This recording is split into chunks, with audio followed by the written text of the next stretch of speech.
नमस्कार, जय जोहार।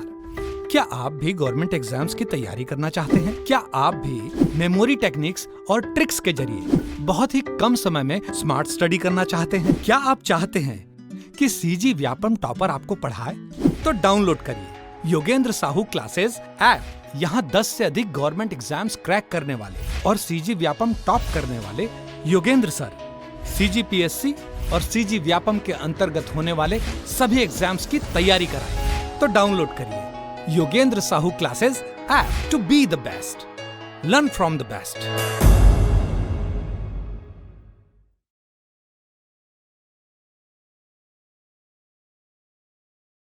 नमस्कार दोस्तों, आप सभी का स्वागत है योगेंद्र साहू ऑनलाइन क्लासेस में। मैं आपका दोस्त, आपका होस्ट, आपका ट्यूटर दीपक इस ऑनलाइन प्लेटफॉर्म में आपका स्वागत करता हूं। आज हम एक बहुत ही इंपॉर्टेंट, बहुत ही जरूरी और बहुत ही आधारभूत विषय या टॉपिक बोल लो लेकर आए हैं, सामाजिक अंकेक्षण।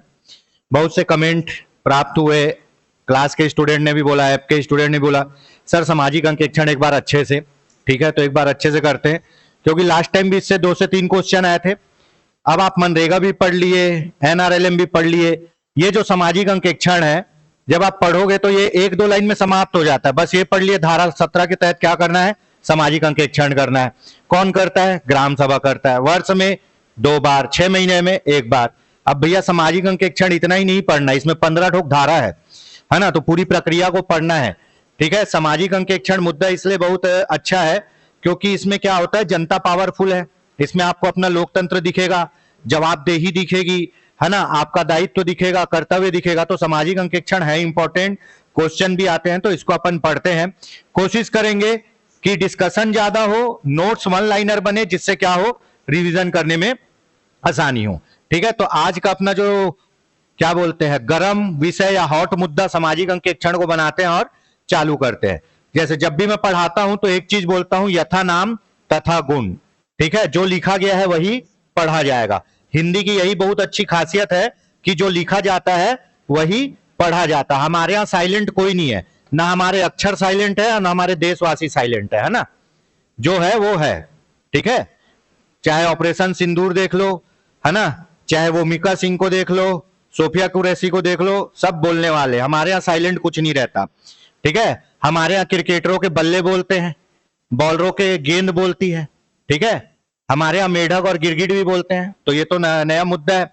सामाजिक अंकेक्षण, सामाजिक मतलब समाज, अंकेक्षण मतलब जांच पड़ताल, ऑडिटिंग।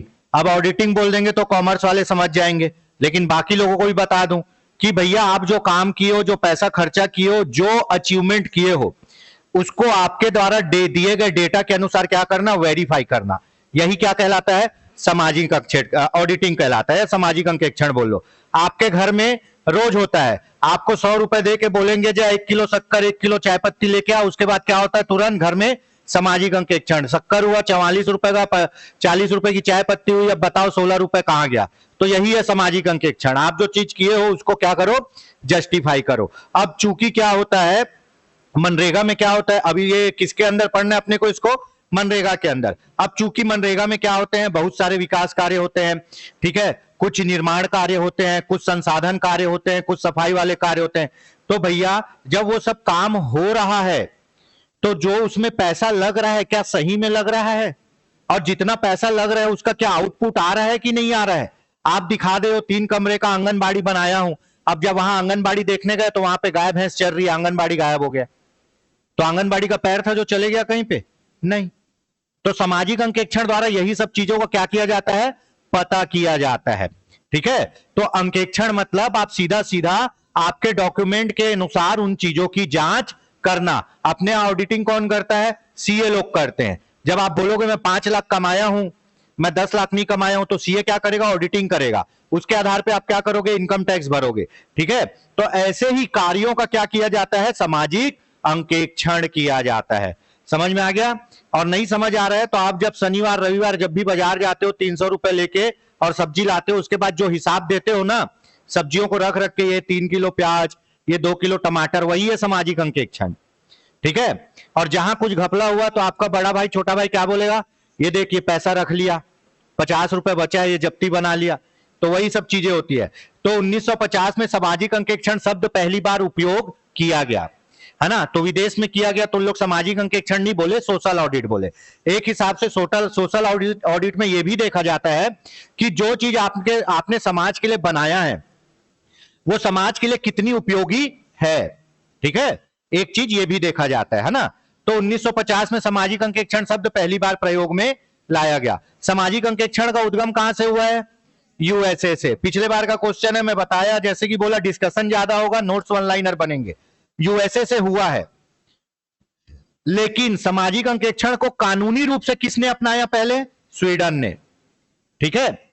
डेमो कौन किए? यूएसए किए। अच्छा लगा, स्वीडन ने कानूनी रूप से क्या किया? उसको अपना लिया, ठीक है। त्रिस्तरीय पंचायती राज में ही है सामाजिक अंकेक्षण। मनरेगा कहां चलता है? शहर में, गांव में चलता है। नाम ही है महात्मा गांधी ग्रामीण रोजगार योजना, तो वो ग्रामीण में ही चलता है। और ग्रामीण में किसके थ्रू चलता है? जनपद पंचायत और ग्राम पंचायत के थ्रू चलता है। आपको कार्य किसके अंतर्गत मिलेगा? जनपद पंचायत क्षेत्र के अंतर्गत मिलता है ना। जनपद पंचायत से बाहर आपको काम दे ही नहीं सकता, पर उसको काम देना है कहां? आपके ग्राम पंचायत के 5 किलोमीटर के अंदर। और नहीं मिला 5 किलोमीटर के अंदर तो किसके अंदर देना है? जनपद के अंदर देना है। और जब आपको आपके ग्राम पंचायत से बाहर काम दिया जाएगा तो क्या दिया जाएगा? 10% अधिक मजदूरी दी जाएगी, आने जाने का खर्चा, ठीक है। ये तो उधर की बात हो गई। तो त्रिस्तरीय पंचायती राज में कब लागू हुआ? 30 अक्टूबर 1996 को, ठीक है। हमारे यहां पंचायती राज और दूसरा कौन सा अधिनियम? राष्ट्रीय खाद्य सुरक्षा पोषण अधिनियम। दोनों में सामाजिक अंकेक्षण है, ठीक है। तो वहां जब कॉपरेटिव में चावल बंटता है ना, तो क्या होता है? चेक होता है कि भैया सही में चावल बांट रहे हैं या नहीं बांट रहे हैं, कि चावल दबा दे रहे हैं, ठीक है। तो आपको सामाजिक अंकेक्षण तो यहां मिलेगा ही, ऊपर से और कहां मिलेगा? त्रिस्तरीय पंचायती राज में तो मिलेगा ही। और कहां? राष्ट्रीय खाद्य पोषण सुरक्षा अधिनियम में, खाद्य सुरक्षा अधिनियम में, ठीक है। यहां तक हो गया। आरटीआई 2005 के द्वारा सामाजिक अंकेक्षण की नींव रखी गई और जनता की पहुंच कहां तक हुई? सरकारी जानकारियों के। आरटीआई मील का पत्थर साबित हुआ जनता के लिए, ठीक है। इस सामाजिक अंकेक्षण में भी जो जांचने का काम कौन करता है? मोस्टली ग्राम सभा करता है। तो जनता है ग्राम सभा, तो ग्राम सभा में कौन आते हैं? उस गांव के सभी लोग जिनका नाम उस गांव के वोटर लिस्ट में है, उन लोग आते हैं। अब उन लोग आते हैं तो भाई वो तो जनता हो गई गांव की, ठीक है। तो ऐसे ही आरटीआई जब लागू किए तो क्या हुआ? जो सरकारी कामकाज है, सरकारी सूचना है, वहां किसकी पहुंच गई? जनता की। अब आप आरटीआई लगा के कुछ भी मांग सकते हो, वैसे ही सामाजिक अंकेक्षण द्वारा आप कामों का क्या करते हो? पूरा जानकारी लेते हो। तो न्यू कौन सा अधिनियम पड़ा इसका?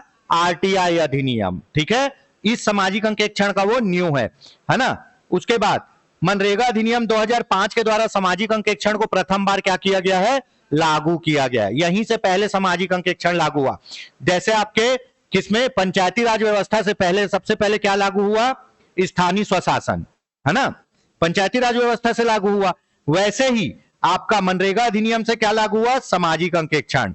अपने सभी विभाग में सामाजिक अंकेक्षण लागू करने वाला पहला राज्य यहां किसमें लागू है? सिर्फ मनरेगा में और राष्ट्रीय खाद्य सुरक्षा अधिनियम में। लेकिन वहां सभी विभाग में लागू है, ठीक है। वहां सभी विभाग में लागू है सामाजिक अंकेक्षण। हर विभाग का सामाजिक अंकेक्षण हो सकता है वहां, ठीक है। अब जब प्रक्रिया समझो पढ़ोगे ना, तब समझ में आएगा कि इसका इंपॉर्टेंस कितना है, ठीक है। छत्तीसगढ़ को यहां से हटा दो, इसमें छत्तीसगढ़ को काट देते हैं, है ना। मनरेगा के अतिरिक्त राष्ट्रीय खाद्य सुरक्षा अधिनियम हेतु सामाजिक अंकेक्षण को अनिवार्य बनाया गया है, ठीक है।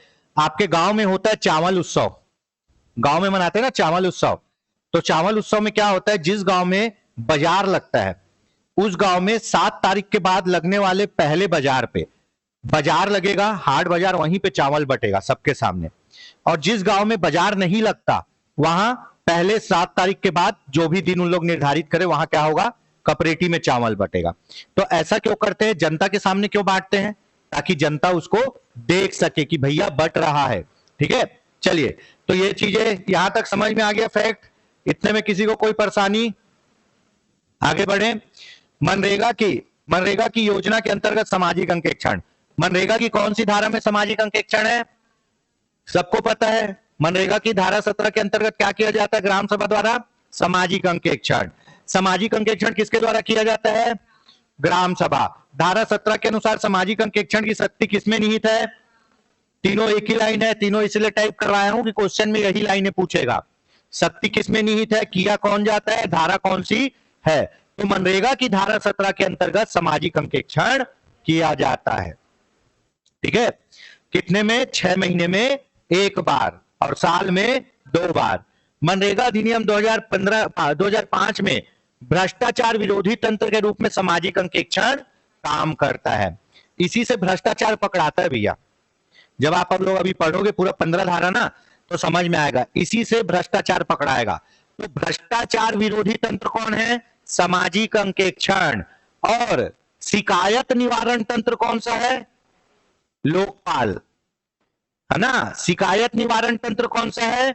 लोकपाल। कौन सी धारा में है? 27 कि 24? धारा 27। ठीक है, उसके बाद मनरेगा के अंतर्गत सामाजिक अंकेक्षण किसमें है? धारा 17। ये भ्रष्टाचार विरोधी तंत्र है और वो शिकायत निवारण तंत्र है। ठीक है, सामाजिक अंकेक्षण के उद्देश्य सबसे पहले क्या? पारदर्शिता लाना। पारदर्शिता मतलब जी कि भैया जो काम हो रहा है आपकी आंखों के सामने हो रहा है, पीठ पीछे कुछ नहीं होगा, तो यही कहलाता है पारदर्शिता। पारदर्शिता मतलब आर पार दिखना चाहिए। क्या होना चाहिए? आर पार दिखना चाहिए। तो पारदर्शिता कहां से आएगी जी? जब सब चीज सामने रख दोगे, खुला रख दोगे, डॉक्यूमेंट रख दोगे, तो क्या होगा? आपका पारदर्शिता आएगी। ठीक है,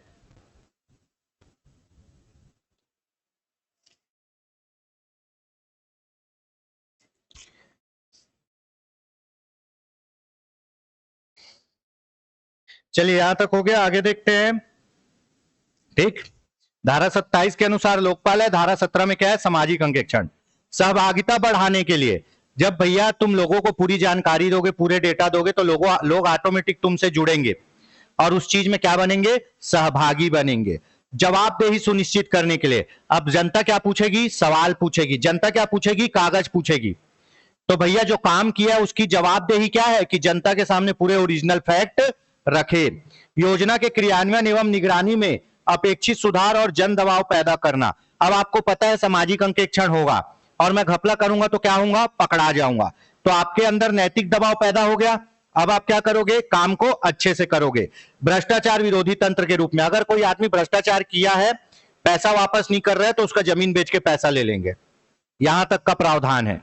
ठीक है, चलिए, तो ये सब चीजें समझ में आ गई। घपला को रोकना, सहभागिता बढ़ाना, पारदर्शिता लाना, काम की गुणवत्ता में सुधार लाना। ठीक है, मनरेगा छत्तीसगढ़ सामाजिक अंकेक्षण अधिनियम, छत्तीसगढ़ पंचायती राज सामाजिक अंकेक्षण अधिनियम। ठीक है, मनरेगा के अंतर्गत कब बना है ये? 2015 में। कब बना है? तो अपन जो अधिनियम पढ़ रहे हैं, कौन से अधिनियम है? सामाजिक अंकेक्षण अधिनियम 2015। ठीक है, चलिए यहां तक हो गया। 2015 में अधिनियम बना है। कुल धाराएं कितनी है? 15 धाराएं हैं। 2015 में अधिनियम बना, कुल धाराएं 15 है। ठीक है, उसके बाद कब लागू हुआ ये? 10 नवंबर 2015 को। कहां? संपूर्ण छत्तीसगढ़ में। और राजपत्र में प्रकाशन भी इसी दिन हुआ है। ठीक है, तो ये जो अधिनियम है, छत्तीसगढ़ सामाजिक अंकेक्षण अधिनियम लिखा हुआ है, कब बना है? सॉरी, अधिनियम नहीं, नियम कब बना है? हाँ, छत्तीसगढ़ सामाजिक अंकेक्षण नियम कब बना है? 2015 में। कब लागू हुआ है? 10 नवंबर 2015 को। और राजपत्र में भी कब छपा है? 10 नवंबर 2015 को। कुल कितनी धाराएं हैं? 15 धाराएं हैं। कितनी धाराएं हैं? 15। पहला तो क्या है? संक्षिप्त नाम एवं विस्तार। तो इसका नाम है ना, छत्तीसगढ़ सामाजिक अंकेक्षण नियम 2015, जो संपूर्ण छत्तीसगढ़ में फैला है। ठीक है, लागू हुआ है। दूसरे में क्या है? परिभाषा। अधिकांशतः दूसरे में परिभाषा रहती है। तो ये जो दूसरे में परिभाषा है ना, तो 12 शब्दों की परिभाषा दी गई है। कितने शब्दों की परिभाषा दी गई है? 12 शब्दों की। ठीक है, जिसमें कौन कौन से मेन शब्द है? मैं 2-3 शब्द बता देता हूं। ठीक है,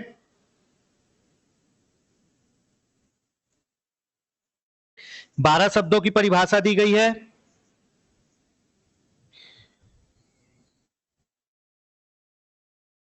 ठीक, इसमें एक शब्द आएगा आपका क्या, कार्यक्रम अधिकारी, कार्यक्रम अधिकारी आएगा। ठीक है, ये कौन होता है, ये जनपद पंचायत में नियुक्त मनरेगा का कार्यक्रम अधिकारी। ठीक है, इसको क्या बोलते हैं, पीओ, प्रोग्राम ऑफिसर। ठीक, इसका दायित्व तो यह है कि जनपद पंचायत में सामाजिक अंकेक्षण के लिए सहयोग करना। ठीक है, अभी इतना ही जानो। एक होगा कार्यक्रम अधिकारी जिसको बोलेंगे पीओ, प्रोग्राम ऑफिसर, किस स्तर पर रहता है, जनपद पंचायत स्तर पर रहेगा। ठीक है, ये जनपद पंचायत सीईओ के साथ मिलकर पूरे सामाजिक अंकेक्षण के काम में क्या करेगा, हेल्प करेगा। ठीक है, दूसरा आपका रहेगा, क्या रहेगा दूसरा, डीपीसी। क्या रहेगा, डीपीसी। डीपीसी क्या होता है, जिला कार्यक्रम समन्वयक, जिला कार्यक्रम समन्वयक, जिला कार्यक्रम समन्वयक। ठीक है, इसको बोलते हैं डीपीसी। ये बाय डिफॉल्ट कौन होता है, कलेक्टर होता है। ये कौन होता है, डीपीसी, कलेक्टर होता है ना। ठीक है, एक आएगा मनरेगा आयुक्त। क्या आएगा, मनरेगा आयुक्त।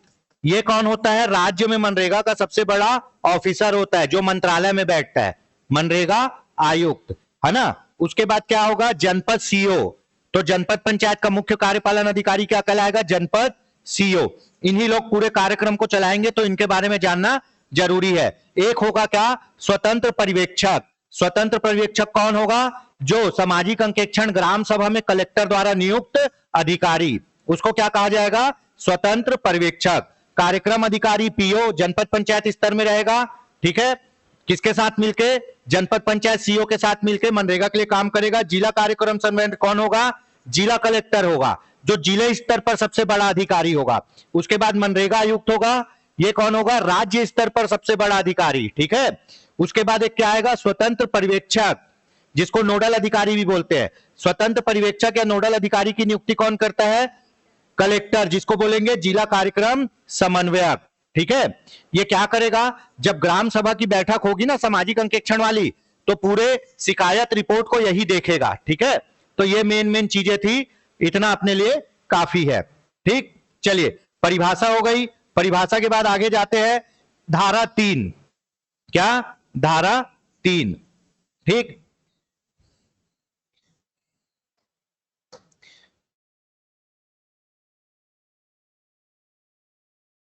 धारा 1 क्या था जी, नाम विस्तार, नाम विस्तार।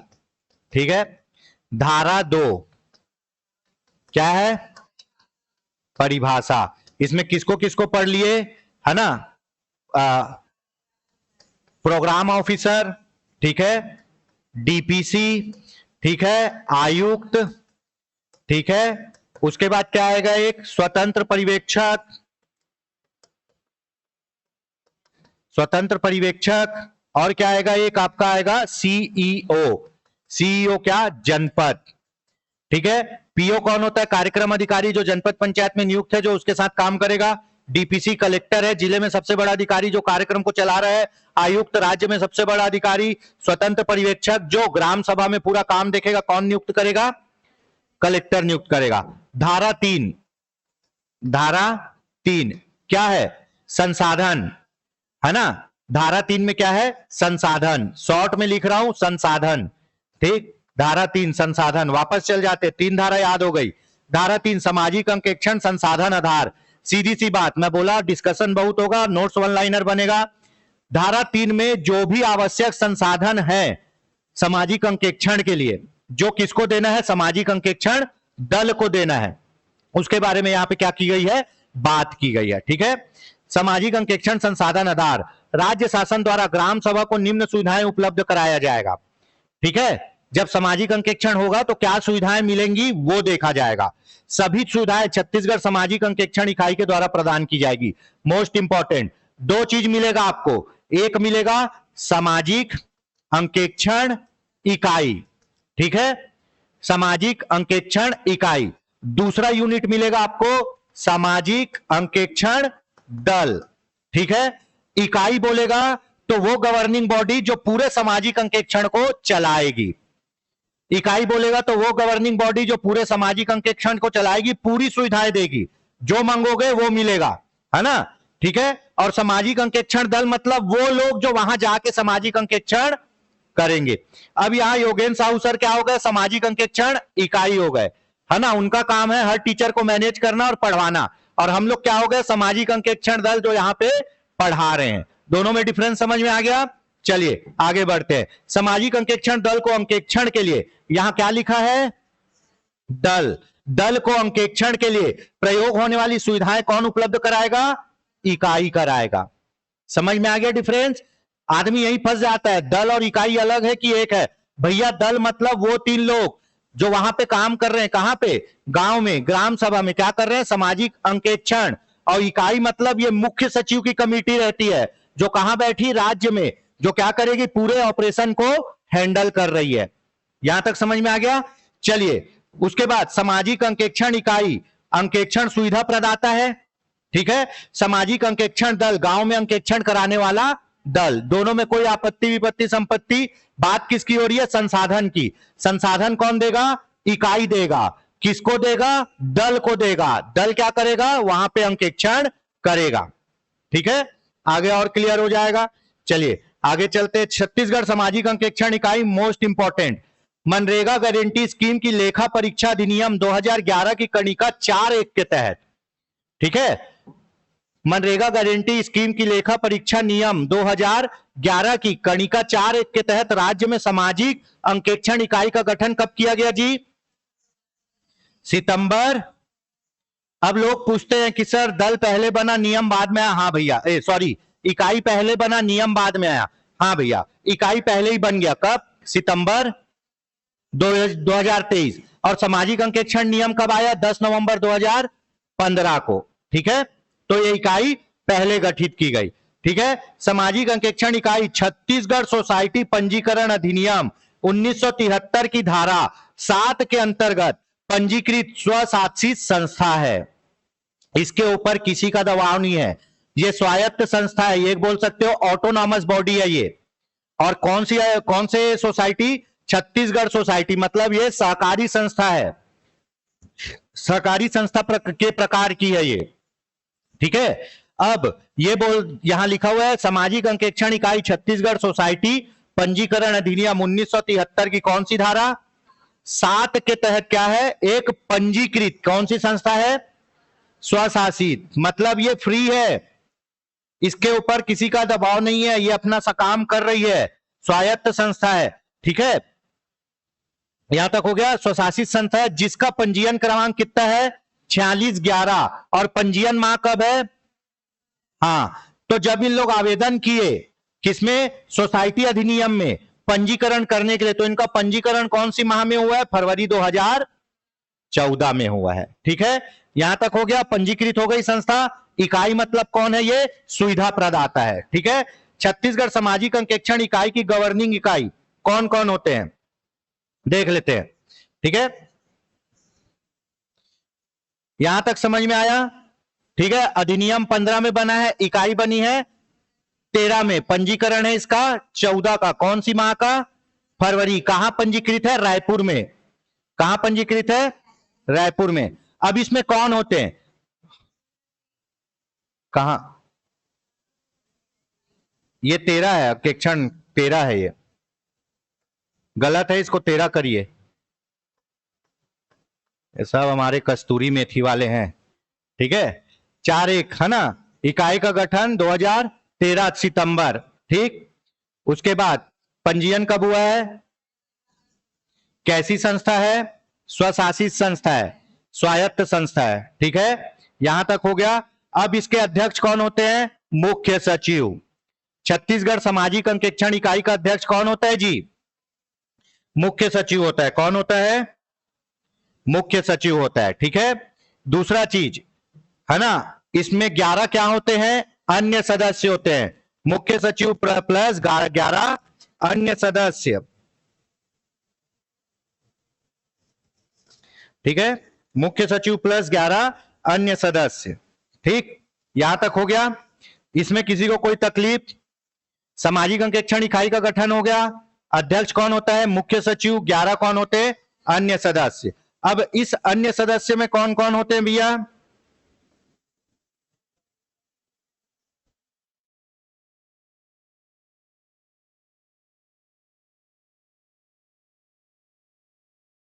इसमें एनजीओ के सदस्य होंगे और अंकेक्षण विशेषज्ञ होते हैं। ठीक है, इसमें एनजीओ के भी सदस्य होते हैं।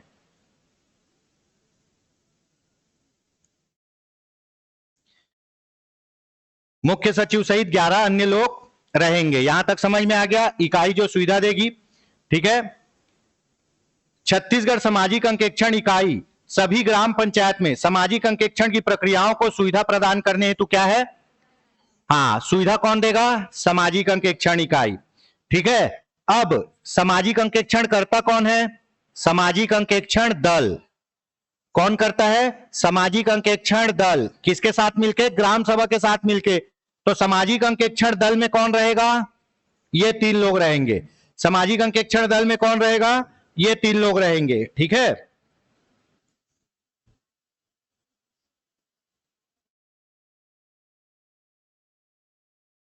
यहां तक समझ में आया? सामाजिक अंकेक्षण इकाई समझ में आ गया? आगे बढ़े।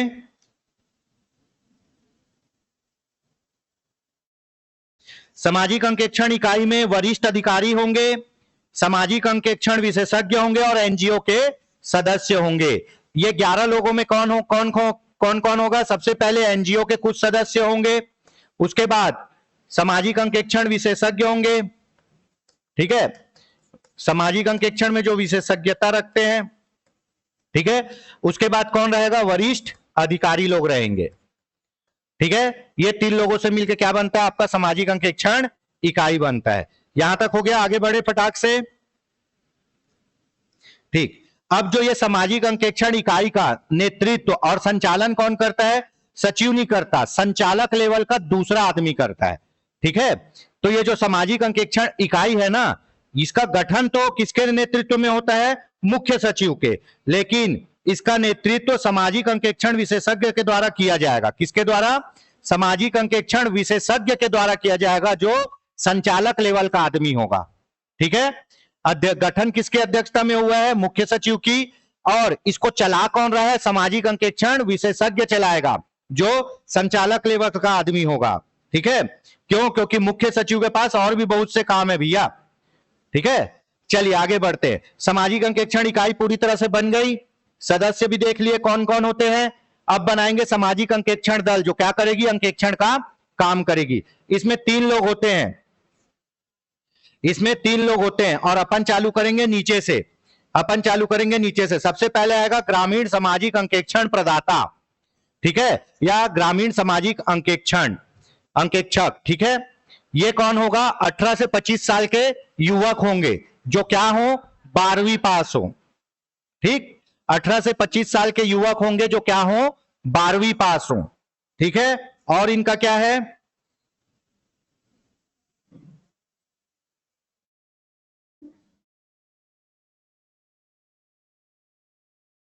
ग्रामीण सामाजिक अंकेक्षण अंकेक्षक जॉब कार्डधारी परिवार के, ये उस परिवार से आएंगे जिनके पास मनरेगा का क्या है? जॉब कार्ड है, या फिर इनका नाम भी वहां जॉब कार्ड में होना चाहिए। सबसे पहली बात, जो दल सामाजिक अंकेक्षण कर रहा है, जिस गांव में कर रहा है, वो उस गांव के निवासी नहीं होंगे। ये चीज याद रखिए। अब पाटन के आदमी को सोमनी भेज दो, सोमनी के को उतई भेज दो, उतई वाले को कहीं और भेज दो, उस गांव के आदमी ये नहीं होने चाहिए। ठीक, और दल में होता कौन कौन है? सबसे नीचे का सबसे छोटे लेवल का आदमी होता है ग्रामीण सामाजिक अंकेक्षक। ये क्या होना चाहिए? 18 से 25 साल का होना चाहिए। इसका नाम कहीं ना कहीं मनरेगा के जॉब कार्ड में होना चाहिए, या इसके परिवार के पास जॉब कार्ड होना चाहिए, मतलब ये मनरेगा परिवार से होना चाहिए। ठीक है, उसके बाद किसी भी राजनीतिक दल से नहीं होना चाहिए। ठीक है, पंचायत पदाधिकारी का रिश्तेदार नहीं होना चाहिए। ठीक है, मीडिया वाला, राज मिस्त्री या ठेकेदार नहीं होना चाहिए। ठीक है, ये सब हो गया। ये सब इसकी क्या है? योग्यता है। सबसे पहले तो आपका नाम किस में होना चाहिए? मनरेगा के जॉब कार्ड में होना चाहिए या फिर आपके परिवार के पास मनरेगा कार्ड होना चाहिए। 18 से 25 साल की वर्ष पूरी होनी चाहिए। 12वीं पास होना चाहिए। राजनीतिक दल से नहीं होना चाहिए। पंचायत पदाधिकारियों के रिश्तेदार नहीं होने चाहिए। मीडिया, पत्रकार, राजमिस्त्री नहीं होना चाहिए। ऐसे युवक को किस में लेंगे? ग्रामीण सामाजिक अंकेक्षक में। ठीक है। अब जैसे ही इसका उम्र 26 साल हो जाएगा, इसको कहां प्रमोट कर देंगे? कनिष्ठ सामाजिक अंकेक्षक प्रदातागण में। ठीक है। ये ग्रामीण सामाजिक अंकेक्षक, कनिष्ठ सामाजिक अंकेक्षक प्रदातागण कब बनेगा? जब इसकी उम्र 25 साल से अधिक हो जाए और इसको लगभग है ना, ये मान लो 4 से 10 अंकेक्षण का क्या हो? अनुभव हो।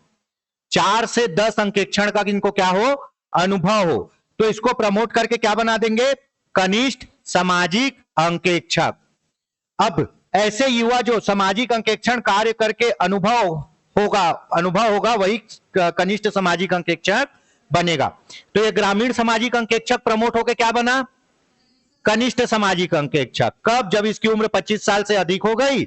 इसको 8 से 10 लगभग, ये मैं एक ओवरव्यू बता रहा हूं, कई जगह 4 से 5 मिलेगा, कई जगह 10 मिलेगा। 8 से 10 क्या हो? इसको अंकेक्षण करने का अनुभव हो जाए तो इसको कहां पहुंचा देंगे? कनिष्ठ सामाजिक अंकेक्षक में। अब कनिष्ठ सामाजिक अंकेक्षक में भी काम करेगा और उसमें भी लगभग 10 अंकेक्षण का अनुभव हो जाएगा तो उसको कहां पहुंचा देंगे? वरिष्ठ सामाजिक अंकेक्षक में। समझ में आ गया? तो कुल मिलाके इसी को प्रमोट करके ऊपर भेजते जाएंगे। ठीक। तो दल में कौन होता है? ग्रामीण सामाजिक अंकेक्षक। ये 4-5 का दल होता है। इनके साथ रहेगा कौन? एक आध कनिष्ठ सामाजिक अंकेक्षक, उसके ऊपर रहेगा वरिष्ठ सामाजिक अंकेक्षक, है ना। काम करेंगे ग्रामीण सामाजिक अंकेक्षक लोग, इनको गाइड करेगा कनिष्ठ सामाजिक अंकेक्षक। और जहां कुछ टेक्निकली प्रॉब्लम आ गया, नहीं सुलझ रहा है, तो सहायता के लिए, सलाह के लिए कौन आएगा? वरिष्ठ सामाजिक अंकेक्षक। समझ में आ गया? तीनों का काम समझ में आ गया? ठीक है। तो ये गांव वाला है ग्रामीण। ठीक है। ग्रामीण वाला क्या होना चाहिए? जॉब कार्डधारी होना चाहिए, 12वीं पास होना चाहिए, 18 से 25 वर्ष की आयु होनी चाहिए, है ना। राजनीतिक दल से नहीं होना चाहिए। पंचायत पदाधिकारी, सचिव, सरपंच का रिश्तेदार नहीं होना चाहिए। मीडिया, पत्रकार नहीं होना चाहिए। राजमिस्त्री, ठेकेदार भी नहीं होना चाहिए। जब ये काम करेगा, 4 से 10 सामाजिक अंकेक्षण कर लेगा, इसको बैठा देंगे कनिष्ठ सामाजिक अंकेक्षण में। यहां भी 10 काम कर लेगा, इसको बैठा देंगे वरिष्ठ सामाजिक अंकेक्षण में। इतने में किसी को कोई परेशानी? आगे बढ़े। ठीक है। दल और इकाई में डिफरेंस और काम समझ में आ गया? काम करने कौन जाएगा? दल जाएगा। सुविधा कौन देगा? इकाई देगा। ठीक है।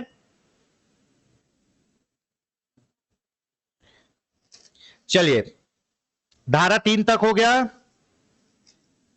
धारा 4 पढ़े।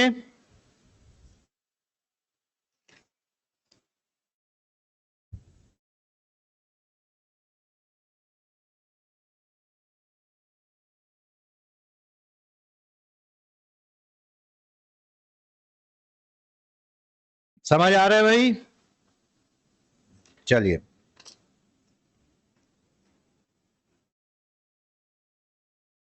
इसमें कितने लोग रहेंगे? है ना। वरिष्ठ सामाजिक अंकेक्षक प्रदातागण, कनिष्ठ सामाजिक अंकेक्षक प्रदातागण, ग्रामीण सामाजिक अंकेक्षक और ग्राम सभा द्वारा चुने गए कम से कम 5 प्रतिनिधि मिलकर सामाजिक अंकेक्षण दल का निर्माण करेंगे। ठीक है। वरिष्ठ सामाजिक अंकेक्षक प्रदातागण ये बहुत कम आता है। ये जब कोई टेक्निकली इशू होगा, कुछ नियम कानून फंसेगा, तभी आएगा। बहुत अनुभव वाला आदमी होता है। गांव में अधिकतर आपके कौन रहेंगे? ग्रामीण सामाजिक अंकेक्षक और कनिष्ठ सामाजिक अंकेक्षक प्रदातागण।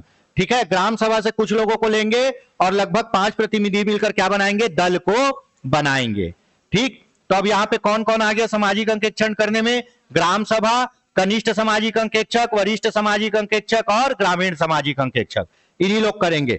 चौथा, सामाजिक अंकेक्षण पूर्व अपेक्षाएं, है ना। धारा 4, सामाजिक अंकेक्षण पूर्व अपेक्षाएं। अपेक्षा मतलब उम्मीद, उम्मीद मतलब कुछ ना कुछ चाहिए। ठीक है। बिना चाह के उम्मीद, कोई है क्या जो बिना चाह के उम्मीद रखता है? कुछ ना कुछ चाहिए तभी तो उम्मीद है ना। हाँ, अब कुछ चाहिए ही नहीं तो क्यों उम्मीद रखोगे? ठीक है। तो भैया ये क्या बोल रहा है? उम्मीद कर रहा है, इसको कुछ ना कुछ चाहिए। तो क्या चाहिए? कार्यक्रम अधिकारी पढ़े थे, पीओ प्रोग्राम ऑफिसर कहां होता है? जनपद स्तर पे। जनपद स्तर पे ही कौन होगा? जनपद पंचायत सीईओ होगा।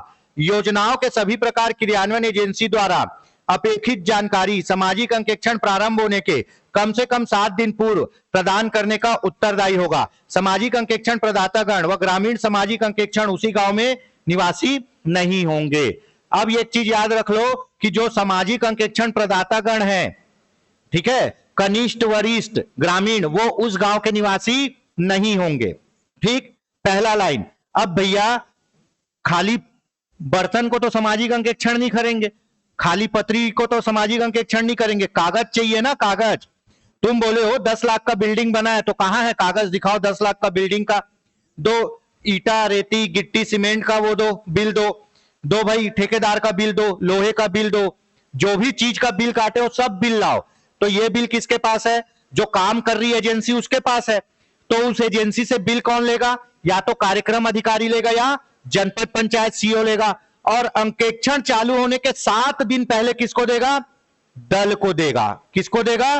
दल को देगा। दल क्या करेगा? वो पूरे डॉक्यूमेंट को रीड करेगा और उसके बाद क्या करेगा? कार्रवाई चालू करेगा। तो धारा 4 में क्या है? अपेक्षाएं। अपेक्षा किसकी? कागज की। ठीक है, अपेक्षा किसकी? कागज की। भैया सामाजिक अंकेक्षण के लिए डॉक्यूमेंट चाहिए है, और आजकल तो डॉक्यूमेंट में सरकार चलती है। ठीक है, कागज दिखाओ बोलते हैं, ये जगह मेरा है तो कागज दिखा, है ना, गाड़ी मेरी है तो लाइसेंस दिखा। तो बिना कागज के तो कुछ चलेगा नहीं। ठीक है, आप नौकरी भी मांगने जाओगे, बोलोगे मैं काउंसलिंग में आया हूं, तो बोलेगा नियुक्ति पत्र दिखा, बोलेगा ना। तो भैया तो इन लोग बिना कागज के कैसे कर लेंगे? तो इनको भी कागज चाहिए, और कागज कौन देगा? जनपद सीईओ या कार्यक्रम अधिकारी। 7 दिन पूर्व, अगर नहीं दिया 7 दिन पूर्व, तो जनपद पंचायत सीईओ पे अनुशासनात्मक कार्रवाई हो जाएगी। अनुशासन के अधीन उनके ऊपर कार्रवाई हो जाएगी। ठीक है, देना बहुत जरूरी है। आज देता हूं, कल आना, मिलके दूंगा, परसों ले लेना, व्हाट्सएप कर रहा हूं, ऐसा यहां नहीं चलेगा। 7 दिन पहले डॉक्यूमेंट उनके हाथ में होगा। ठीक है, तो अपेक्षाएं हो गई। इसमें और देख लेते हैं क्या क्या चीज है भाई।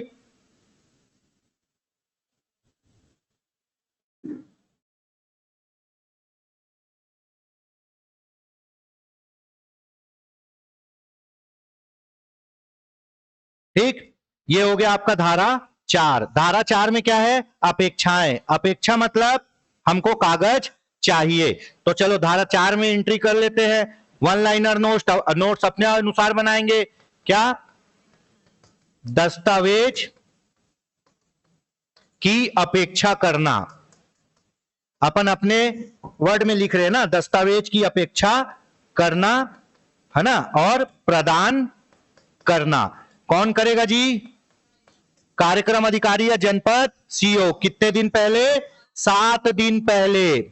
7 दिन पहले नहीं दिया तो अनुशासनात्मक कार्रवाई कर दी जाएगी। चलिए धारा 5 फटाक से। धारा 5 सामाजिक अंकेक्षण की कार्यविधि। सामाजिक अंकेक्षण की कार्यविधि। अब कार्यविधि बोल रहे हैं तो इसी को बोलते हैं औधिकता। औधिकता, है ना, औधिकता या कार्यविधि बोल सकते हो। ठीक है, और इसको अपने वर्ड में लिख लो क्या? समय सारणी। क्या लिखोगे?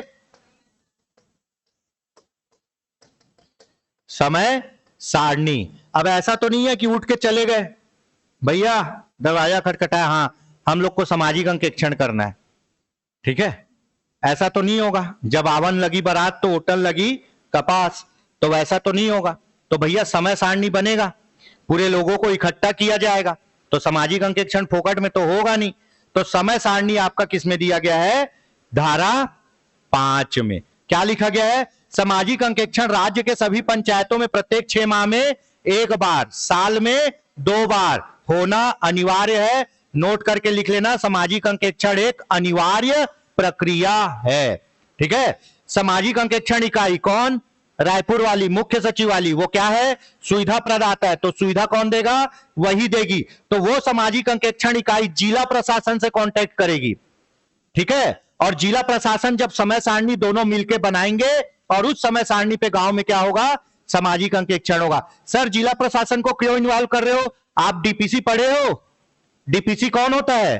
कलेक्टर होता है। और जिला प्रशासन कौन है? कलेक्टर ही है, तो भैया उससे पूछोगे ना कि कब तुम्हारे पास समय है, कब तुम समय दे पाओगे, कैसे तुम नियुक्ति करोगे। तो उस अनुसार याद रखना, जो रायपुर की सामाजिक अंकेक्षण इकाई है वो डीपीसी जिला प्रशासन से क्या करेगी, सामंजस्य स्थापित करके सामाजिक अंकेक्षण का क्या करेगी, समय सारणी तैयार करेगी।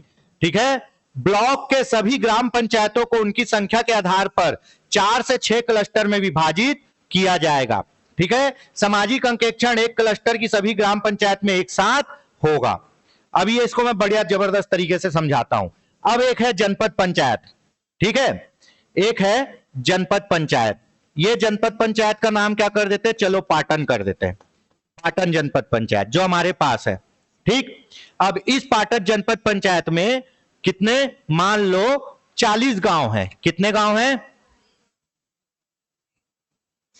चलो 40 ही रख लो, 40 गांव हैं। ठीक है। 10 गांव इधर, 10 गांव इधर, 10 गांव इधर, 10 गांव इधर, है ना। ब्लॉक के सभी ग्राम पंचायतों, ब्लॉक में क्या रहता है,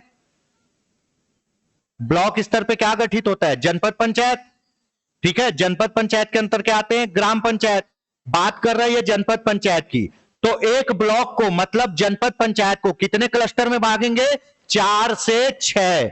एग्जैक्ट पूछता है, 4 से 6 क्लस्टर में बांटेंगे। यहां हम 4 क्लस्टर में बांट दिए। ठीक है। 4 क्लस्टर में बढ़ गया, ये क्लस्टर ए, ये क्लस्टर बी, ये क्लस्टर सी और ये क्लस्टर डी। जब क्लस्टर ए में क्या होगा, सामाजिक अंकेक्षण। जब क्लस्टर ए में सामाजिक अंकेक्षण होगा तो इसके पूरे गांव में, क्लस्टर ए में 10 गांव हैं, पूरे गांव में एक साथ सामाजिक अंकेक्षण होगा। और जैसे ही पूरे गांवों का एक साथ सामाजिक अंकेक्षण खत्म होगा, इनका क्या होगा, एक क्लस्टर लेवल बैठक होगा। पूरे 10 गांव का एक क्या होगा, बैठक होगा, जिसको बोलेंगे निकासी बैठक। ठीक है। समझ में आ गया। यहां क्या लिखा है, सामाजिक अंकेक्षण इकाई द्वारा जिला प्रशासन से परामर्श कर लिए कब कब अपने को क्या करना है, सामाजिक अंकेक्षण करना है। अब उस सामाजिक अंकेक्षण के अनुसार अपन एक जनपद को 4 से 6 क्लस्टर में बांट दिए। अब क्लस्टर के अंदर क्या है, गांव है, और सामाजिक अंकेक्षण एक क्लस्टर की सभी ग्राम पंचायतों में एक साथ संपन्न होगा। तो क्लस्टर ए के 10 गांव में सामाजिक अंकेक्षण खत्म हो गया, अलग अलग गांव में कर लिए। अब ये 10 गांव का एक क्लस्टर लेवल बैठक होगा, जिसको बोलेंगे निकासी बैठक। ठीक है। वैसे ही क्लस्टर बी के 10 गांव का एक साथ सामाजिक अंकेक्षण होगा। जैसे ही खत्म होगा क्या होगा, एक निकासी बैठक। सी का एक निकासी बैठक, डी का एक निकासी बैठक। ठीक है। और इसी निकासी बैठक में पूरे कार्यक्रम निर्धारित कर दिए जाते हैं। ठीक है। यहां तक समझ में आ गया, यहां तक हो गया। ठीक। धारा 5 है ना, सामाजिक अंकेक्षण की कार्यविधि। थोड़ा सा ये अटपटा लग रहा है, कार्यविधि को अपन क्या कर सकते हैं, औधिकता कर सकते हैं। अवधि, कार्यक्रम बोल लो या समय सारणी बोल लो। ठीक। समय सारणी कौन डिसाइड करेगा, इकाई करेगी जो रायपुर में है। किससे संपर्क करेगी, जिला प्रशासन से। जिला प्रशासन और दोनों मिला बना लिए समय सारणी। उसके बाद सामाजिक अंकेक्षण में क्या करेंगे, अपन जनपद को 4 से 6 क्लस्टर में बांट देंगे। हर क्लस्टर का एक बार पूरा सामाजिक अंकेक्षण होने के बाद क्या होगा, क्लस्टर लेवल बैठक। इसी को बोलेंगे निकासी बैठक। ठीक है। यहां तक समझ में आ गया, आगे बढ़े। हाँ भाई, कितने माह में, 6 माह में एक बार और साल में 2 बार। चलिए धारा 5 पढ़ लेते हैं। यह धारा 4 था। धारा 1 में क्या है, नाम विस्तार। 2 में क्या है, परिभाषा। 3 में क्या है, संसाधन, क्या क्या हमको जरूरत है। ठीक है।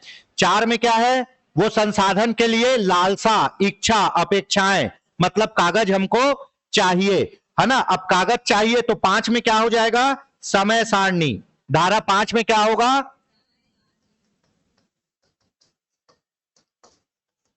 मैं बोल रहा हूं भाई, डिस्कशन बहुत करना है और नोट्स 1 लाइनर बनाना है। 5 है ना। धारा 6 भी लिख देता हूं फटाक से। धारा 6 क्या है, आवेदन है। किसके लिए आवेदन है, दस्तावेज के लिए आवेदन है। शॉर्ट में लिखो, दस्तावेज के लिए आवेदन करने की प्रक्रिया। धारा 6। ठीक है। अब तुमको कागज चाहिए, अभी बोले ना मेरे को कागज चाहिए 5 में, तो 6 में भी आवेदन देना पड़ेगा। ऐसा तो नहीं है कि कुछ भी उठा के तुमको दे देंगे। तुम बोलोगे भैया मेरे को ये फलाना ढिकाना कागज चाहिए तो देंगे। तो धारा 6 में क्या है? दस्तावेज के लिए आवेदन। ठीक, ये भी बहुत इंपॉर्टेंट है। सुसंगत शासकीय अभिलेखों के लिए आवेदन। सामाजिक अंकेक्षण दल, आवेदन कौन करेगा? दल, है ना। सुविधा कौन दे रहा है? इकाई। सामाजिक अंकेक्षण दल अंकेक्षण के आरंभ होने के 15 दिन पूर्व, कितने दिन पूर्व? 15 दिन पूर्व विहित प्रारूप में मनरेगा योजना से संबंधित समस्त जानकारी किसके पास भेजेगा? जनपद सीओ, कार्यक्रम अधिकारी, दोनों जो कहां बैठे हैं? जनपद पंचायत में बैठे, है ना। सीओ जनपद पंचायत के समक्ष एक आवेदन प्रस्तुत करेंगे। ग्राम पंचायत निम्नलिखित विवरण का सामाजिक अंकेक्षण दल को निःशुल्क आवेदन उपलब्ध कराएगी। ठीक है, तो भैया आपको क्या करना है? सामाजिक अंकेक्षण आरंभ होने के 15 दिन पूर्व, सामाजिक अंकेक्षण 16 तारीख को आरंभ होने वाला है। ठीक है, 1 तारीख को क्या होगा? आवेदन होगा। ठीक है, 1 तारीख को आवेदन होगा और लगभग कितने दिन पूर्व? 8 तारीख तक, है ना। 8 तारीख तक क्या कर दिया जाएगा? डॉक्यूमेंट दे दिया जाएगा। अभी अपेक्षाएं में पढ़े ना, जनपद पंचायत सीओ कितने दिन पूर्व? 7 दिन पूर्व। पर आवेदन कितने दिन पूर्व कर रहा है? 15 दिन पूर्व। 15 दिन पूर्व आवेदन किया, 15 दिन के बाद वो 7 दिन में जनपद पंचायत सीओ को आवेदन का क्या करना है? निपटारा करना है। और बचे हुए 7 दिन के पहले पूरे डॉक्यूमेंट हैंड ओवर करने हैं। तो 15 दिन को 2-2 7 दिन में बांटना है। आवेदन होगा 15 दिन पूर्व, पहले के 7 दिन के अंदर क्या करना है? आवेदन का निपटान करना है। और 7 दिन बचा रहेगा तब क्या करना है? डॉक्यूमेंट पूरे दे देना है। पढ़े ना, 7 दिन पूर्व डॉक्यूमेंट दिया जाएगा। ठीक है, चलिए कौन कौन सा डॉक्यूमेंट निःशुल्क उपलब्ध कराया जाएगा? सबसे पहले ग्राम सभा का अनुमोदन, अगर कोई काम हो रहा है तो उसको हितग्राहियों का अनुमोदन, ग्राम सभा का हितग्राहियों का चयन, ग्राम और कार्य का अनुमोदन कौन करता है? ग्राम सभा करती। तो ग्राम सभा अनुमोदन की है तो उसकी प्रति होनी चाहिए। तकनीकी और प्रशासकीय स्वीकृति की प्रति, आप काम कर रहे हो, है ना, कुछ चीज बना रहे हो तो आपको परमिशन लेना पड़ेगा राजस्व विभाग से, बिजली विभाग से, फलाना ढिकाना, पानी विभाग से, वो स्वीकृति। मास्टर रोल की प्रतियां, मतलब अटेंडेंस सीट, जो ऑनलाइन अटेंडेंस सीट, कहां से डाउनलोड करते हैं इसको? NMMS क्या था? नेशनल मोबाइल मॉनिटरिंग सिस्टम, है ना। NMMS से क्या किए थे? डाउनलोड किए थे। 2 बार अटेंडेंस लगता है तो उसकी प्रतियां, भुगतान की प्रति, आज फलाना गिट्टी वाले 1000 रुपए दिए, ढेकाना रेती वाले कितने पैसे दिए, बिल दिया है ना भैया। घर का आदमी तो नहीं है कि बातचीत में पैसा ले लियो, बिल दो, बिल। ठीक है, उसके बाद माप पुस्तिका, आप बोल रहे हो कि मैं 5 किलोमीटर लंबा रोड बनाया हूं, तो कहां है रोड? 5 किलोमीटर नापो। ठीक है, ऐसा नहीं कि इस पर जाने वाला 2.5 किलोमीटर, इस पर जाने वाला 2.5 किलोमीटर, दोनों को जोड़ दिए 5 किलोमीटर, ऐसा नहीं चलेगा। ठीक है, सामग्रियों के बिल और वाउचरों की प्रति, आप बोल रहे हो मैं 4 ठोक फावड़ा लिया हूं, 2 ठोक तगाड़ी लिया हूं, 2 ठोक गुंडी लिया हूं, तो उसको भी दिखाओ, पैसा फोकट का नहीं है, लिए हो ना, कहां गया? ठीक है, अभी चल रहा है ना विवाद, किसमें? आंगनबाड़ी में घोटाला वाला, पूरे खराब सामग्री भेजे हैं। और सबसे बड़ी बात, अभी हम लोग आज ही क्या बन गए? विश्व की तीसरी बड़ी अर्थव्यवस्था, चौथी बड़ी अर्थव्यवस्था बन गया। हमसे ऊपर चीन, अमेरिका, चीन और जर्मनी है। ठीक है, हमारी अर्थव्यवस्था का आकार कितना? 4000 अरब डॉलर हो गया है। लेकिन आज भी हमारी प्रति व्यक्ति आय 2 लाख 2.5 लाख से ज्यादा नहीं है। मतलब अमीरों के पास यहां बहुत पैसा है और गरीबों के पास 1000 रुपए है। मातृत्व वंदना को भूलना नहीं है भैया, 1000 रुपए है। चलिए, तो ये सब चीजों को क्या किया जाएगा? दिया जाएगा, है ना। बेरोजगारी भत्ते का विवरण नहीं दिया जाता। ठीक है, चलिए यहां तक समझ में आ गया। 7 दिन पहले अपन क्या दे दिए? डॉक्यूमेंट दे दिए। आवेदन कितने दिन पहले करना है? 15 दिन पहले करना है। आवेदन 15 दिन पहले करना है। 7 दिन पहले सीईओ क्या करेगा? डॉक्यूमेंट देगा। ठीक, चलिए अगला देख लेते हैं, धारा 7। इसमें और बचेगा कुछ? सीईओ जनपद पंचायत आवेदन प्राप्ति के 7 दिन के भीतर उपलब्ध जानकारी उपलब्ध कराएगा। क्या बोला मैं? कि भैया 7 दिन पहले, किससे 7 दिन पहले? अंकेक्षण से 7 दिन पहले डॉक्यूमेंट किनके हाथ में होना चाहिए? दल के हाथ में। ठीक है, अंकेक्षण से 15 दिन पहले क्या मिलना चाहिए? आवेदन मिलना चाहिए। ठीक है, 7 दिन के भीतर जानकारी उपलब्ध कराएगा। ठीक, अब आवेदन किए हो उससे 7 दिन के भीतर जानकारी उपलब्ध कराई जाएगी, जो अंकेक्षण चालू होने के 7 दिन पहले होगी। समझ में आ गया? ज्यादा घूमने की जरूरत नहीं है, 2 लाइन याद रखो। आवेदन 15 दिन पहले, डॉक्यूमेंट 7 दिन पहले।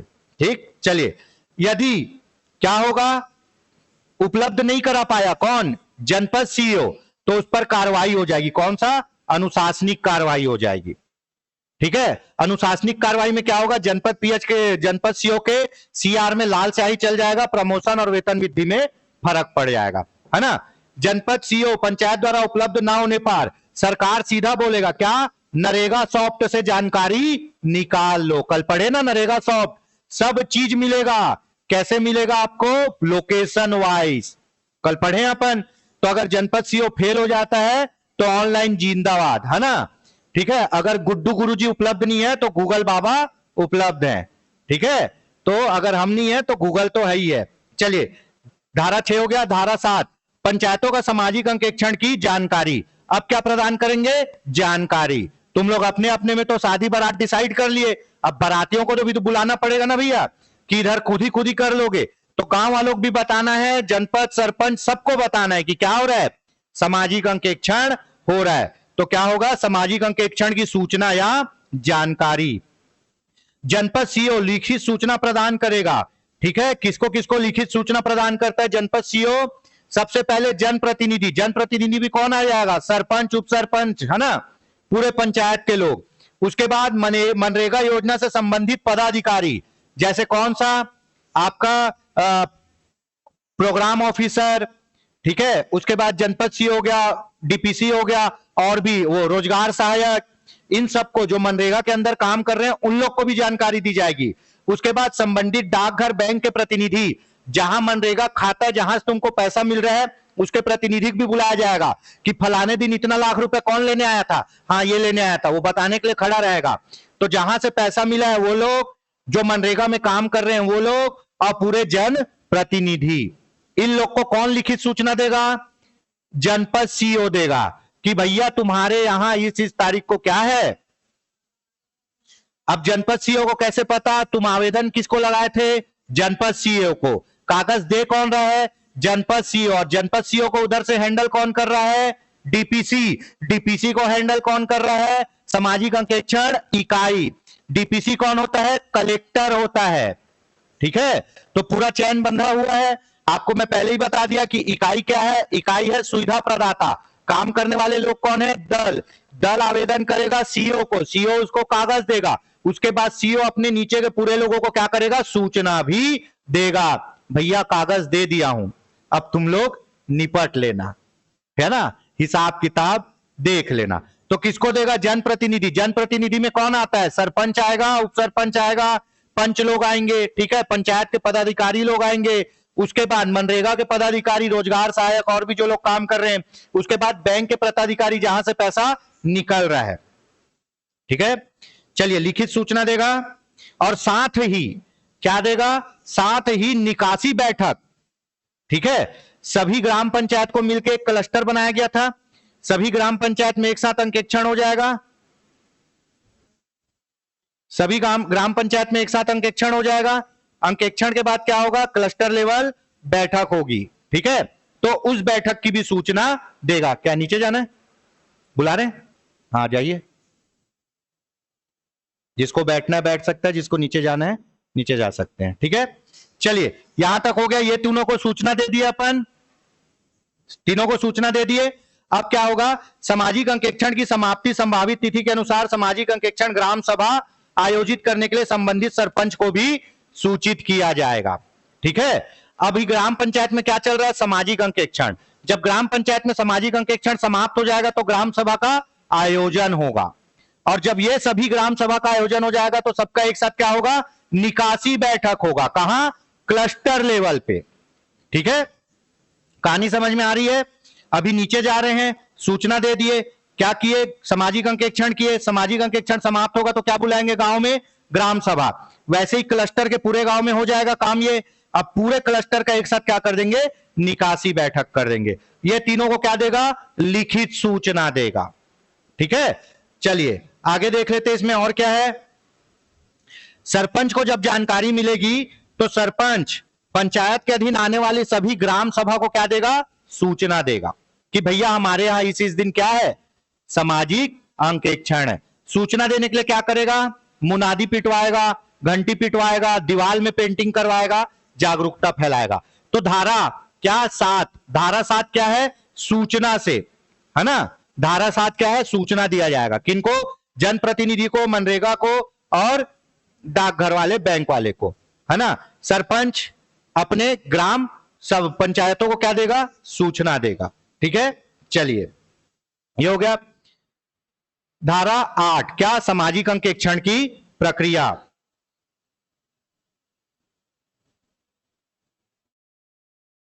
ठीक है, अगर सरपंच अपने अधीन, अपने पंचायत के अधीन आने वाले सभी गांव को क्या करेगा, लिखित सूचना देगा। कितने दिन पहले, 7 दिन पहले। कितने दिन पहले, 7 दिन पहले सरपंच सभी ग्राम पंचायत को क्या करे, सॉरी गांव को सूचना देगा, अपने ग्राम पंचायत के अधीन आने वाले गांव को सूचना देगा। ठीक,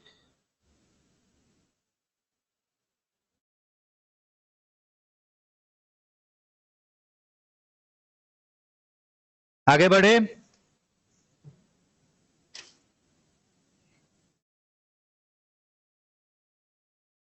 सामान्यतः एक क्लस्टर में 10 से 20 ग्राम पंचायत होते हैं ना, न्यूनतम 10 अधिकतम 20 हो सकते हैं। ठीक है, जो बांटेंगे।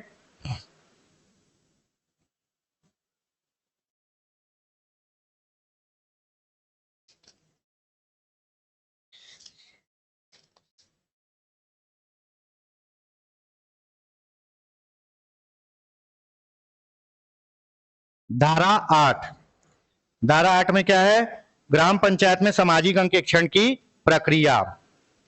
अब प्रक्रिया देख लेते हैं। ठीक, सामाजिक अंकेक्षण शुरू होने के पूर्व, इधर लिख लिए क्या,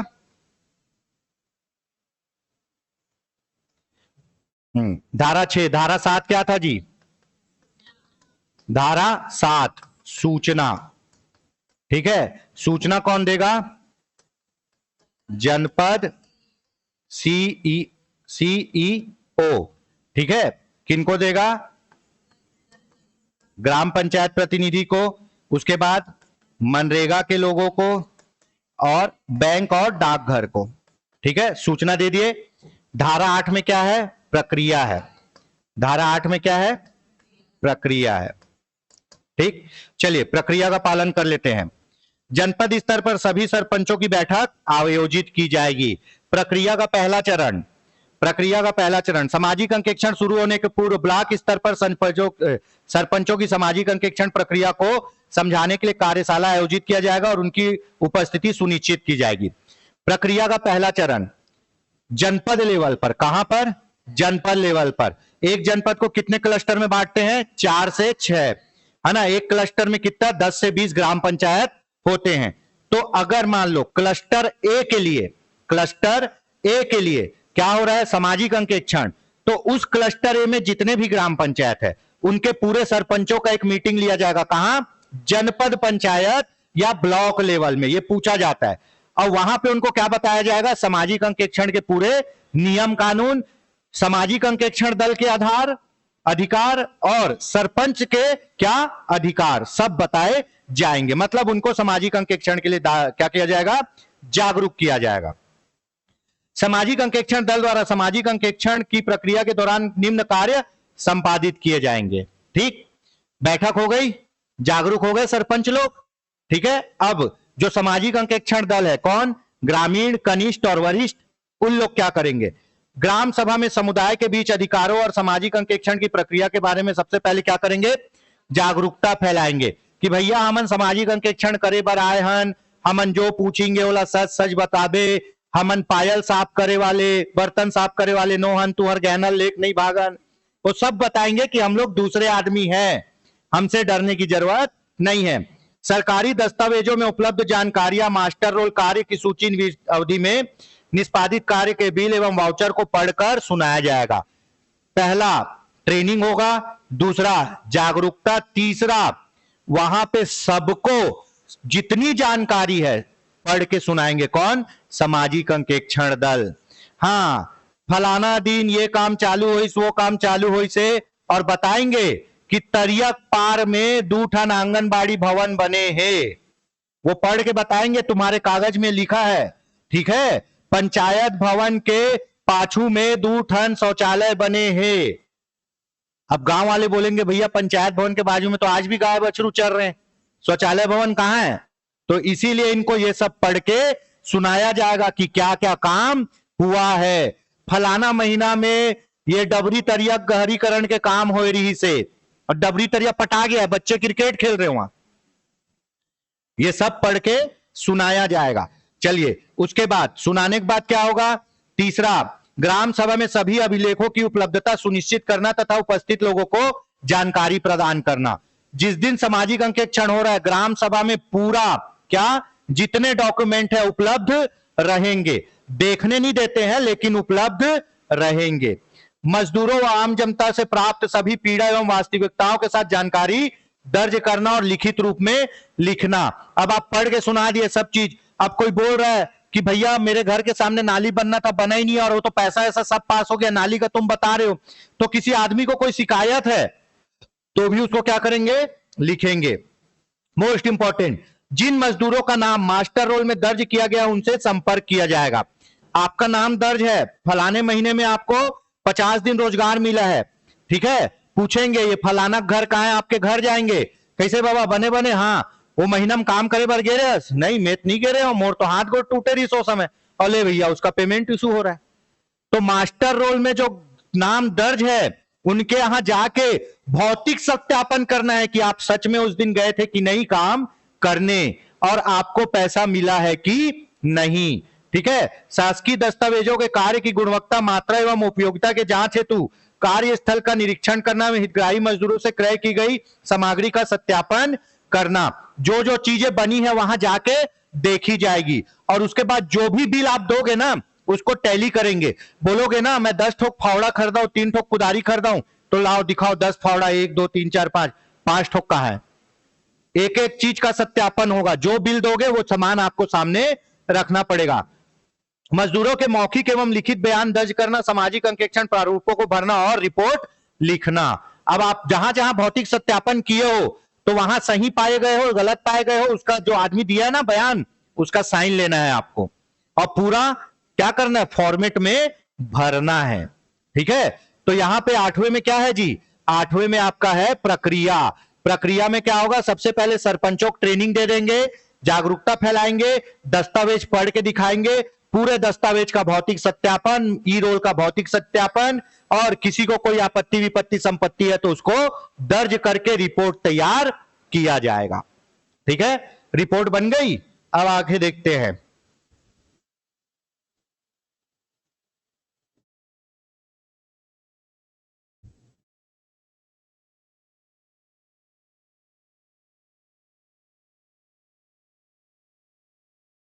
चलो, प्रक्रिया में अपन क्या किए? पूरी जांच पड़ताल कर लिए, ठीक। चलिए, धारा 9। धारा 9 सामाजिक अंकेक्षण ग्राम सभा। बहुत मजा आता है मेरे को इसको पढ़ने पढ़ाने में, क्योंकि यहीं पे दिखता है जनता का पावर, ठीक है। धारा 9, ठीक है। 9 में क्या होगा? सामाजिक अंकेक्षण ग्राम सभा। सामाजिक अंकेक्षण ग्राम सभा, ठीक है। अब जो सामाजिक अंकेक्षण हुआ है उसके लिए क्या बैठेगी? ग्राम सभा। अब ग्राम सभा बैठी मतलब पूरे गांव वाले आएंगे, ठीक है। तो चलो गांव वाले आएंगे और अब दिवाली मनाएंगे। सामाजिक अंकेक्षण सर्वे की समाप्ति हो गई। पूरा बिल, वाउचर, मास्टर रोल, भवन, साला आला सब देख के आ गए।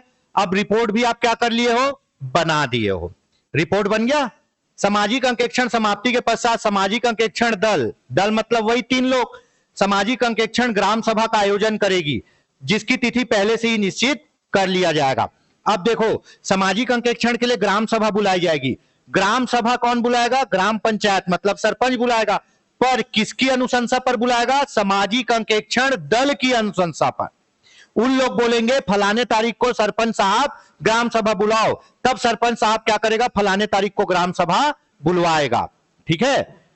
जिला कार्यक्रम समन्वयक कौन है? कलेक्टर।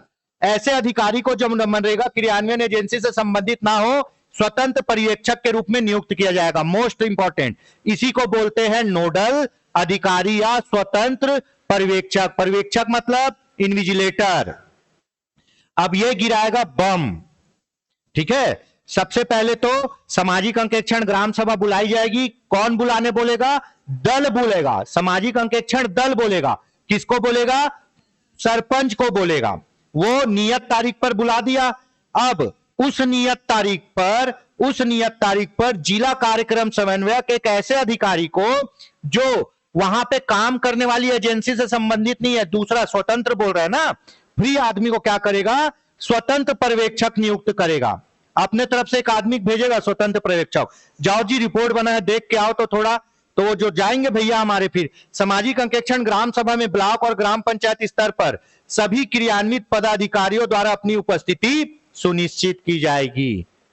ठीक है, जितने लोग वो काम से जुड़े हुए हैं सबके सब वहां पे उपस्थित होने चाहिए। ग्राम पंचायत सामाजिक अंकेक्षण दल की अपेक्षा अनुसार ग्राम सभा का आयोजन करेगा। कौन बुलाने बोलेगा? दल। बुलाएगा कौन? सरपंच। ठीक है, सामाजिक अंकेक्षण के निष्कर्षों को ग्राम सभा में पढ़कर सुनाया जाएगा। निष्कर्ष मतलब वो रिपोर्ट को, जो रिपोर्ट तैयार की है ना, पूछ पूछ के उसको पढ़ के सुनाया जाएगा अमरीश पुरी की बुलंद आवाज में। ठीक है, सबको सुनाया जाएगा और इसके प्रत्युत्तरों को दर्ज कर लिया जाएगा। संबंधित व्यक्तियों के हस्ताक्षर अंगूठे के निशान लिए जाएंगे। ठीक है, ले लो, निशान भी ले लो। अब आएगा असली काम। यदि कोई व्यक्ति अंकेक्षण के निष्कर्षों से संतुष्ट नहीं है तो स्वतंत्र पर्यवेक्षक उनकी उपस्थिति में पुनः परीक्षण का अवसर प्रदान करेगा। दर्ज साक्ष्य क्लस्टर स्तरीय निकाय बैठक में विचार हेतु पुनः नहीं खोला जाएगा, है ना। सामाजिक अंकेक्षण ग्राम सभा, ठीक है, कौन बुलाने बोलेगा? दल। बुलाएगा कौन? सरपंच। गणपूर्ति सेम रहेगी। कुल सदस्य संख्या का 1/10, जिसमें 1/3 महिला होना आवश्यक है। कौन से ग्राम सभा में? सामाजिक अंकेक्षण ग्राम सभा में। दो चीज हो गया। बुलाने कौन बोला? बुला लिए। उसके बाद आपका क्या? गणपूर्ति। अध्यक्षता सरपंच उप सरपंच नहीं करेंगे, गांव का कोई आदमी करेगा। ये चीज नोट कर लीजिए कि अध्यक्षता सरपंच और उप सरपंच द्वारा नहीं की जाएगी।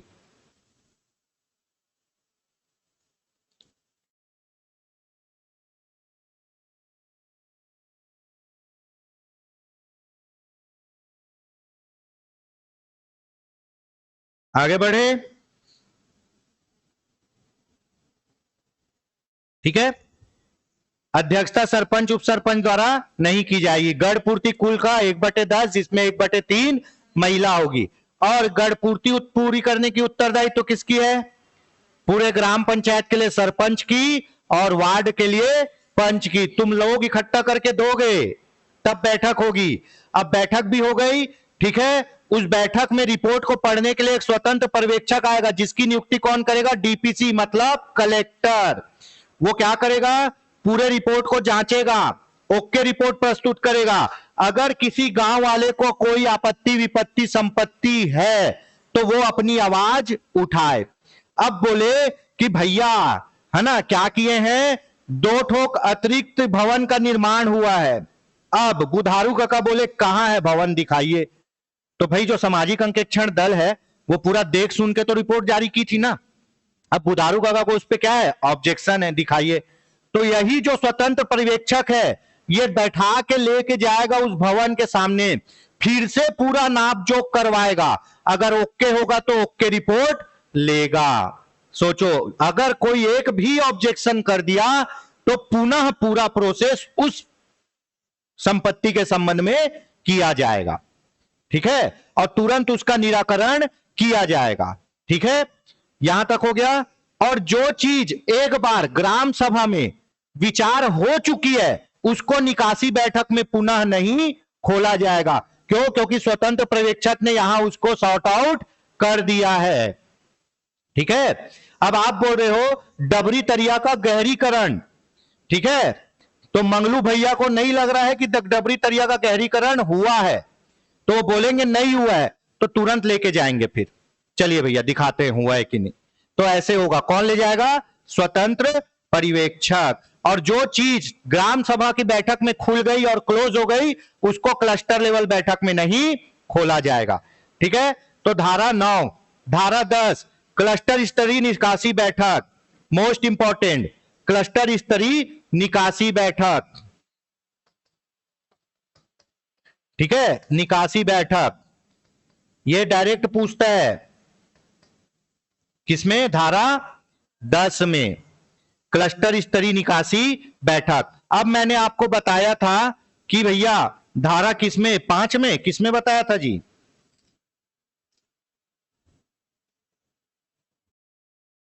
हाँ, धारा 5 में क्या बताया था?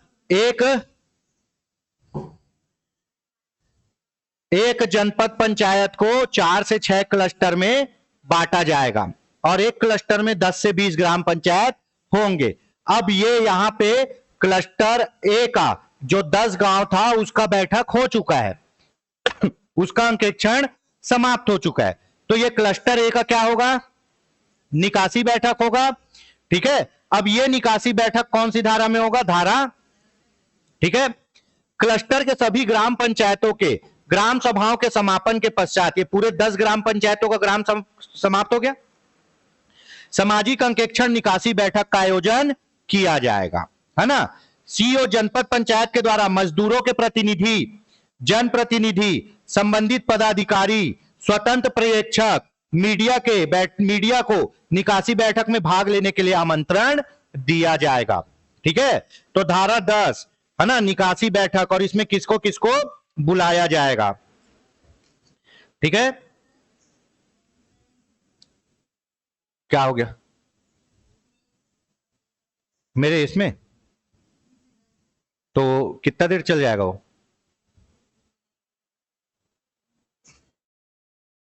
चार्ज नहीं लग सकता क्या? लगे लगे लगा के देखो, लगे लगे।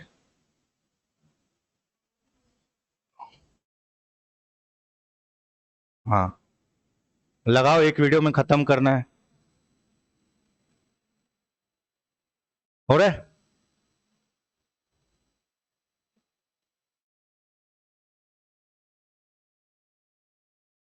होना चालू? चलिए, हाँ भाई, निकासी बैठक। ठीक है, तो ये क्लस्टर का पूरा एक साथ क्या होगा? निकासी बैठक होगा। और निकासी बैठक की भी सूचना कौन देगा? जनपद सीईओ देगा। क्यों? कौन देगा? जनपद सीईओ। किसको देगा? सबसे पहले स्वतंत्र पर्यवेक्षक को बुलाएगा, लिखा है स्वतंत्र पर्यवेक्षक। उसके बाद मनरेगा मजदूर के प्रतिनिधियों को बुलाएगा, लिखा है। उसके बाद जनप्रतिनिधि, सरपंच, उप सरपंच लोग को बुलाएगा। उसके बाद मनरेगा के पदाधिकारी जो काम कर रहे हैं, मनरेगा में नौकरी कर रहे हैं, उन लोग को बुलाएगा। और अंत में बुलाएगा मीडिया को। ठीक है, ये 5 लोगों को बुलाया जाएगा, है ना। जनपद के मजदूरों प्रतिनिधि, जनप्रतिनिधियों, संबंधित पदाधिकारियों, स्वतंत्र पर्यवेक्षक और मीडिया को निकासी बैठक में बुलाया जाएगा। ठीक है, अब निकासी बैठक में क्या होगा?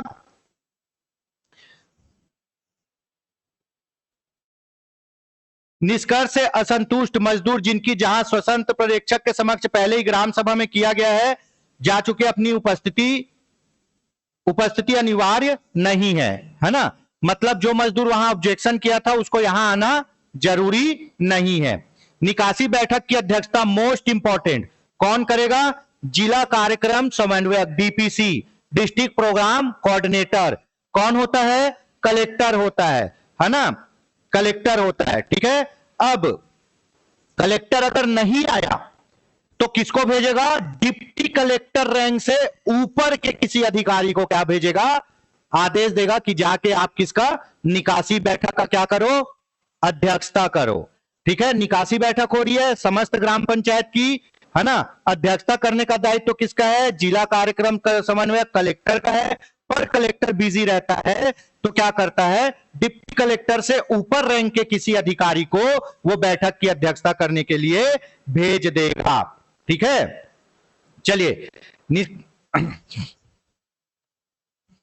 निकासी बैठक का आयोजन निम्नानुसार किया जाएगा। पिछले सामाजिक अंकेक्षण रिपोर्ट में की गई कार्यवाही को पढ़कर सुनाया जाएगा। ये जो निकासी बैठक है, इसमें जो पहले सामाजिक अंकेक्षण हुआ था 6 महीने पहले, उसके रिपोर्ट को भी सुनाया जाएगा। वर्तमान सामाजिक अंकेक्षण निष्कर्ष को ग्राम पंचायत सामाजिक अंकेक्षण दल के सदस्य द्वारा पढ़ा जाएगा। अभी जो हुआ है उसको भी पढ़ के सुनाया जाएगा। सामाजिक अंकेक्षण दल द्वारा प्रस्तुत रिपोर्ट के संबंध में अध्यक्षता करने वाला अधिकारी ग्राम सभा कार्यस्थल सत्यापन सर्वेक्षण में अभिलिखित साक्ष्य का परीक्षण करेंगे तथा निकासी बैठक में आदेश पारित करेंगे। ये पूरे चीजों को उन लोग जांचेंगे और क्या करेंगे, अध्यक्षता करने वाला आदमी आदेश देगा। किसी के संबंध में कार्रवाई की गई है या नहीं किया गया, उसके संबंध में उत्तर दिया जाएगा। अगर वहां कुछ घपला पकड़े हो, कुछ कार्रवाई किए हो, नहीं किए हो, वो भी बताया जाएगा। प्रत्येक सामाजिक अंकेक्षण निष्कर्षों को पुनः सुनने तथा निकासी बैठक में शासकीय पदाधिकारियों के स्पष्टीकरण को सुनने के पश्चात अध्यक्षता करने वाला व्यक्ति अनुशासनात्मक कार्रवाई द्वारा समय समय पर निर्णय की घोषणा करेंगे। सबकी बातों को सुनेंगे। अगर आप बोल रहे हो कोई घपला किया है, कुछ गलत किया है, सबकी बातों को सुना जाएगा और उसके बाद कौन अध्यक्षता करने वाला, अध्यक्षता कौन करेगा, या तो डीपीसी करेगा या डिप्टी कलेक्टर के ऊपर वाला आदमी। जनपद सीओ भी कौन होता है, डिप्टी कलेक्टर ही होता है। ठीक है, सुनने के पश्चात क्या करेगा, पदाधिकारियों का स्पष्टीकरण भी सुनेगा कि भाई तुम्हारे ऊपर इल्जाम लगा है, तुम भी बता दो अपनी बातें। उसके बाद क्या करेगा, अनुशासनात्मक कार्रवाई करेगा। पदाधिकारी द्वारा निधि का दुरुपयोग करते हुए पाया जाता है तो निकासी बैठक में उसका पुनः भुगतान कर सकेंगे और उसको जिला कार्यक्रम समन्वयक आयुक्त मनरेगा योजना के अभिलिखित खाते में जमा किया जाएगा और उसके रसीद संबंधी व्यक्ति को दिया जाएगा। अगर मान लो गबन पकड़ा गया, ठीक है, कोई भी आदमी रोजगार सहायक ही 5 लाख रुपए दबा दिया है, तो यह निकासी बैठक में उसको समय दिया जाएगा कि भैया आप 5 लाख रुपए दे दो, आप पकड़ा गए हो, आप दे दो। अगर वो देना चाहेगा तो उसको किसके कहा, उसको या तो कलेक्टर के खाते में जो क्या है जिला कार्यक्रम समन्वयक, या जो मनरेगा आयुक्त पढ़े थे उसके खाते में जमा कर दिया जाएगा कि भैया ये पैसा इन्होंने रख लिया था, ये पैसा अब ये आदमी वापस कर रहा है, और उसको क्या दिया जाएगा, रसीद। ये भी पूछा जाता है अगर दुरुपयोग किया गया पैसा वापस किया जाता है तो किसके खाते में जाता है, या तो डीपीसी के खाते में जाएगा या आयुक्त के खाते में जाएगा।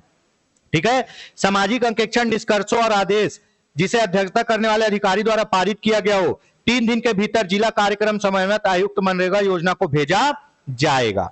ठीक है, तो भैया जो भी रिपोर्ट बनेगी निकासी बैठक में आएगा कौन, सबसे पहले तो स्वतंत्र पर्यवेक्षक आएगा, उसके बाद मजदूरों के प्रतिनिधि आएंगे, जनप्रतिनिधि आएंगे, मीडिया वाले आएंगे और जो मनरेगा के अधिकारी हैं उन लोग आएंगे। पूरे रिपोर्ट को पढ़ के सुनाया जाएगा। रिपोर्ट को पढ़ के सुनाने के बाद, ठीक है, रिपोर्ट को पढ़ के सुनाने के बाद अगर कोई आदमी घपला किया है और पकड़ा गया तो उसको पैसा वापस करने का क्या दिया जाएगा, समय। पैसा किसके खाते में जाया जाएगा, कलेक्टर या आयुक्त के। ठीक है, और ये बैठक की फिर रिपोर्ट बनाई जाएगी, निकासी बैठक की रिपोर्ट बनाई जाएगी।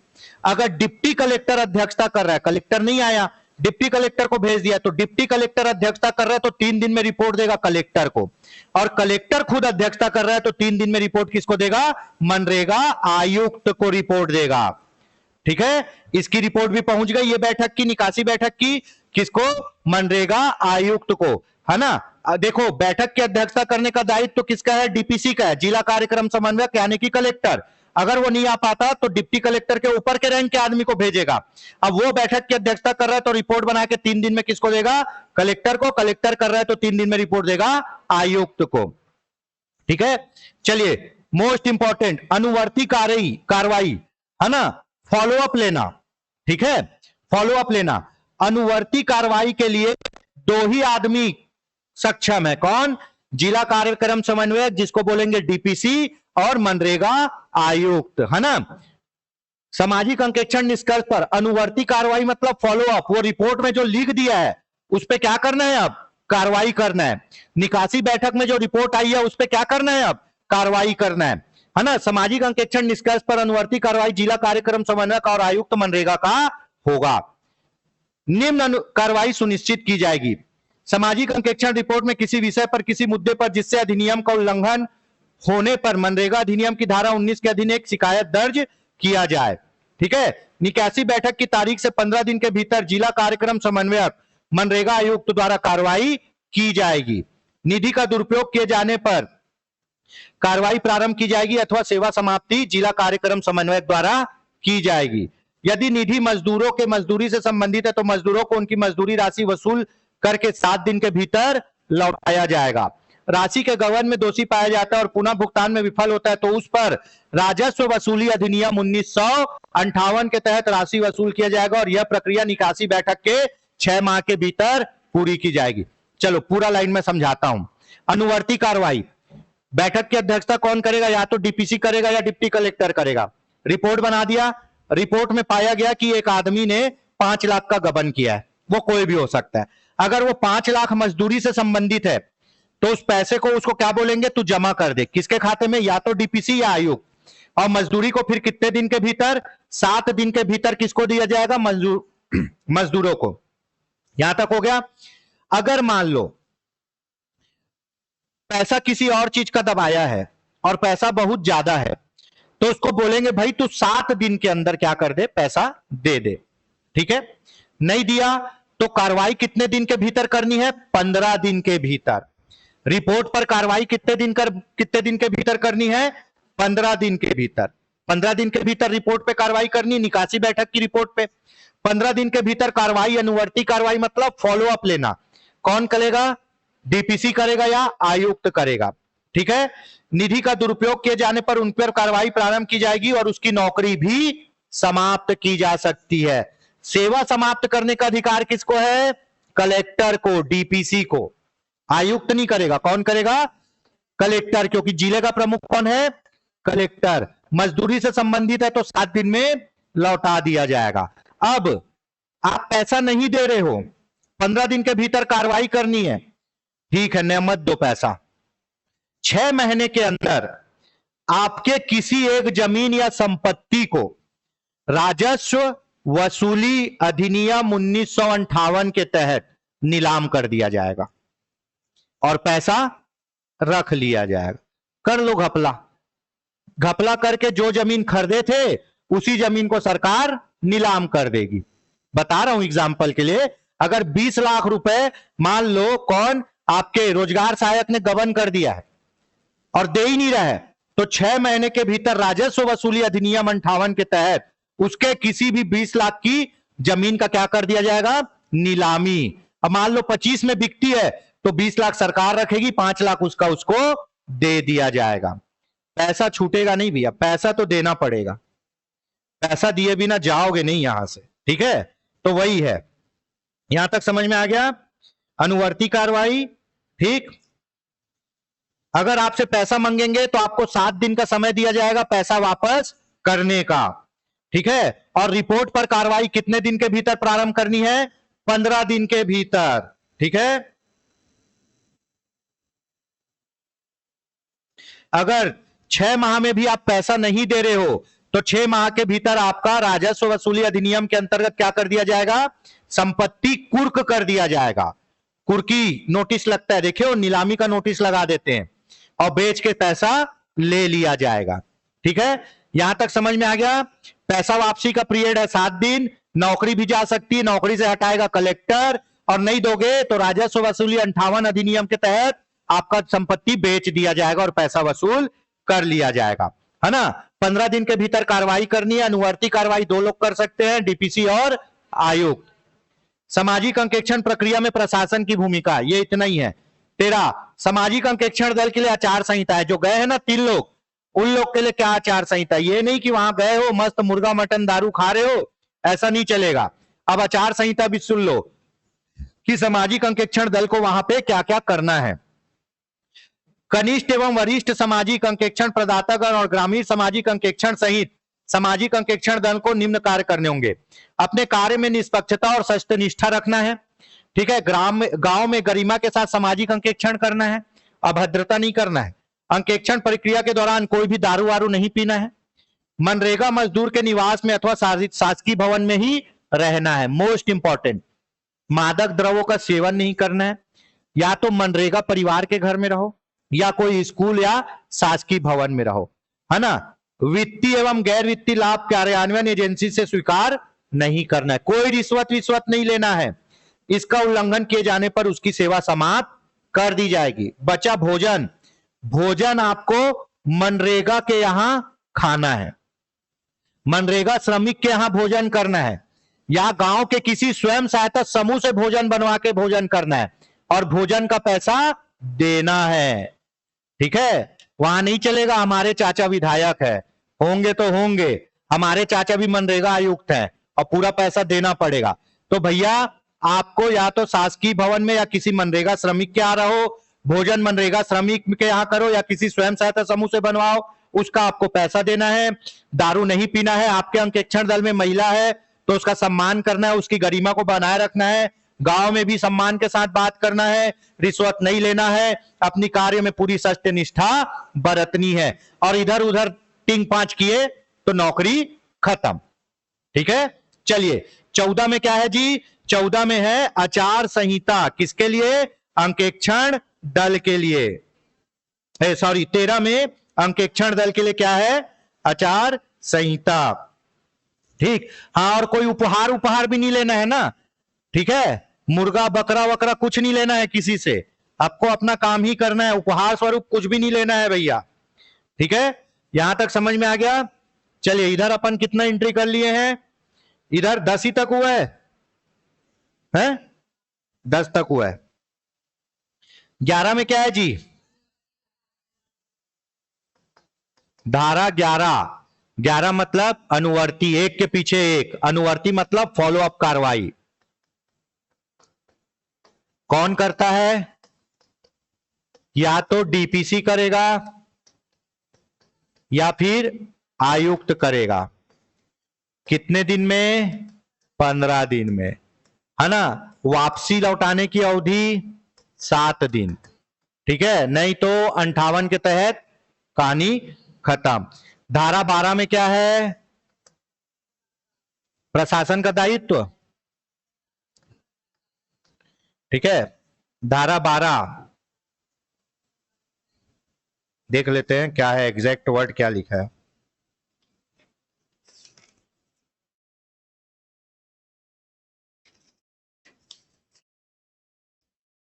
धारा 12 सामाजिक अंकेक्षण प्रक्रिया में प्रशासन की भूमिका। क्या? प्रशासन की भूमिका की भूमिका। ठीक है, चलिए अब धारा 13 क्या? आचार संहिता। किनके लिए? दल के लिए। किनके लिए? दल के लिए। धारा 14 क्या है?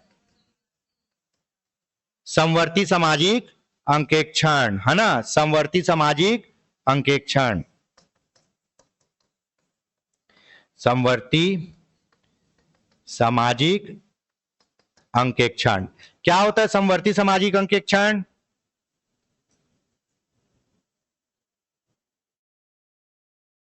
बताइए।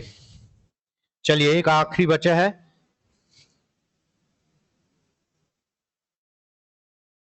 समवर्ती सामाजिक अंकेक्षण धारा 14 समवर्ती सामाजिक अंकेक्षण। सामाजिक अंकेक्षण वर्ष में कितने बार किया जाता है? 2 बार। 6 महीने में 1 बार। ठीक है, यदि प्राथमिक हितधारकों द्वारा मांग किए जाने पर सामाजिक अंकेक्षण करने के लिए स्वतंत्र सुविधा प्रदाता करेगा। ग्राम में सामाजिक अंकेक्षण की समाप्ति के पश्चात, जो 6 महीने में 1 बार होता है वो खत्म हो जाएगा, उसके बाद पश्चात ग्राम के ग्रामीण सामाजिक अंकेक्षण और अन्य मजदूर स्वयं माह में 1 बार सामाजिक अंकेक्षण कर सकते। इसी को बोलते समवर्ती सामाजिक अंकेक्षण। सामाजिक अंकेक्षण साल में दो बार, 6 माह में 1 बार। उसके समाप्ति के बाद आप क्या कर सकते हो? गांव के लोग ही, आपको पता है कि सामाजिक अंकेक्षण में गांव का कोई भी आदमी शामिल नहीं होता, ग्राम सभा वाले होते हैं, दल में कोई भी आदमी शामिल नहीं होगा। लेकिन यहां पे वो अंकेक्षण समाप्त होने के पश्चात आप माह में 1 बार क्या कर सकते हो? समवर्ती सामाजिक अंकेक्षण कर सकते हो। किसके द्वारा? गांव के लोगों के द्वारा। ठीक है, प्रत्येक माह में 1 बार किया जा सकता है समवर्ती सामाजिक अंकेक्षण। समवर्ती सामाजिक अंकेक्षण में जिस गांव में अंकेक्षण हो रहा है वहीं के लोग शामिल हो सकते हैं। समवर्ती सामाजिक अंकेक्षण की रिपोर्ट अगले ग्राम सभा में प्रस्तुत किया जाएगा। ठीक है, नहीं समझ आया? भैया जो बाहर से आके गर्दा उड़ा के गए उन लोग थे सामाजिक अंकेक्षण दल, जो 6 माह में एक बार होता है। ठीक है, अब उन लोग चले गए तो बाकी 6 माह तो खाली बैठे हो, तो हर महीने आप लोग क्या कर सकते हो, अपना सामाजिक अंकेक्षण कर सकते हो, डेमो डुप्लीकेट, है ना, उसमें वही गांव के लोग रहेंगे। ठीक है, और उस सामाजिक अंकेक्षण की रिपोर्ट कहां प्रस्तुत की जाएगी, वहां के ग्राम सभा में। उसकी कार्रवाई के बारे में कुछ अभी कहा नहीं गया। तो जो ओरिजिनल वाला होता है वो है सामाजिक अंकेक्षण, जो गांव वाले हर महीने कर रहे हैं वो है समवर्ती सामाजिक अंकेक्षण। ठीक है, सरकारी एजेंसी इस प्रकार के पहल का समर्थन करेगी। प्रस्तुत रिपोर्ट पर सवाल होने पर क्रियान्वयन एजेंसी द्वारा जवाब भी दिया जाएगा। कमियां पाए जाने पर तत्काल कार्रवाई की जाएगा। उसका रिपोर्ट कहां प्रस्तुत किया जाएगा, ग्राम सभा में। ब्लॉक स्तर पर मासिक बैठक बुलाया जाएगा। सीईओ जनपद पंचायत द्वारा निष्कर्ष पर कार्रवाई की जाएगी। सामाजिक अंकेक्षण दल को छत्तीसगढ़ सामाजिक अंकेक्षण इकाई अपने निधि से उन्हें भोजन भत्ता और पारिश्रमिक का भुगतान करेगी। पहले क्या बोला, इकाई क्या है, सुविधा प्रदाता। काम करने वाले कौन है, दल। दल को भोजन भत्ता सब कौन देगा, इकाई देगी। कौन देगा, इकाई देगी। अभी पढ़ रहे हैं आप समवर्ती सामाजिक अंकेक्षण, ये डुप्लीकेट अंकेक्षण मान लो, इस पे उसी गांव के लोग रहेंगे, अंकेक्षण करेंगे। अगर इसमें भी कोई कमियां पाई जाती है तो कार्रवाई होगी, है ना। शासकीय एजेंसी जो भी है वो क्या बोलेगी, भैया आप हर महीने किया करो, ताकि 6 माह में एक बार करने में बर्डन ना हो। रिपोर्ट पर सवाल होने पर क्रियान्वयन एजेंसी द्वारा जवाब दिया जाएगा। अगर कुछ गलत कर रहे हो तो जो बना रहा है ठेकेदार, जो क्रियान्वयन एजेंसी, वो जवाब देगी। ठीक है, कमी पाई जाने पर क्या होगा, कार्रवाई भी की जाएगी। और रिपोर्ट कहां प्रस्तुत होता है, ग्राम सभा में। ठीक है, जनपद स्तर पर बैठक बुलाया जाएगा। बैठक पर निष्कर्ष पर कौन कार्रवाई करेगा, सीईओ जनपद। और वहां निष्कर्ष पर कौन कार्रवाई करता है, आयुक्त। ठीक है, चलिए, अपने निधि से इनको क्या दिया जाएगा, हां किसको, दल को। ठीक है, सामाजिक अंकेक्षण प्रक्रिया के लिए बजट। मनरेगा योजना के प्रशासनिक लागत के 6 से सामाजिक अंकेक्षण निधि के रूप में मनरेगा योजना के अंतर्गत वार्षिक व्यय का कम से कम कितना, 0.5 से 1% तक शासकीय क्या होता है, आवंटित होता है। इसमें यह कहा गया है बजट, तो जो मनरेगा का प्रशासनिक व्यय का बजट है ना, उस बजट का कितना, 0.5% से 1% तक पैसा किसमें खर्चा किया जाएगा, सामाजिक अंकेक्षण में। यही एक दुर्भाग्य है जी, बहुत कम पैसा आता है, और पैसा आता भी है ना तो मिलता नहीं है सामाजिक अंकेक्षण के लिए, इसीलिए सामाजिक अंकेक्षण हो नहीं पाता। होता है लेकिन देखो, अभी अपन पढ़ा रहे हैं, इसके बारे में बाद में बात करेंगे। ठीक है, प्रशासनिक लागत, प्रशासनिक व्यय का कितना प्रतिशत आता है, 6%। ये 6% में आपको कितना मिलेगा, 100 रुपए में 6 पैसा, 6 रुपए, 6 में भी 3 पैसा। ठीक है, बहुत कम बजट है ये, है ना। शासकीय आवंटित करेगा, 1% तक बजट ले सकते हैं, लेकिन मिलता नहीं है, मिलता 0.5 ही है। ठीक है, तो ये हो गया धारा 15 क्या, बजट।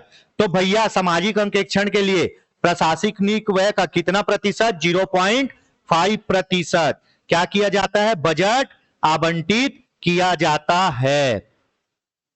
यहां तक समझ में आ गया। एक बार और इसमें और क्या है नया देख लेते हैं। तो ये पूरी 15 धारा हो गई, अभी 2 मिनट और लगेगा।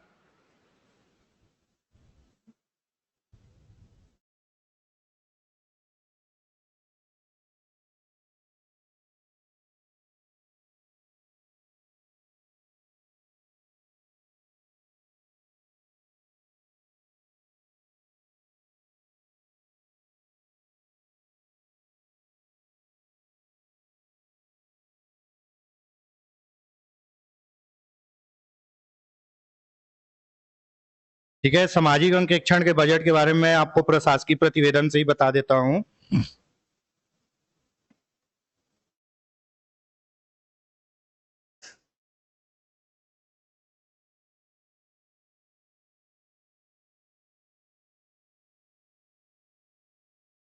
ठीक है, एक सामाजिक अंकेक्षण दल में सामाजिक अंकेक्षण प्रदाता और 3 से 4 ग्रामीण सामाजिक अंकेक्षण दल का गठन किया जाता है।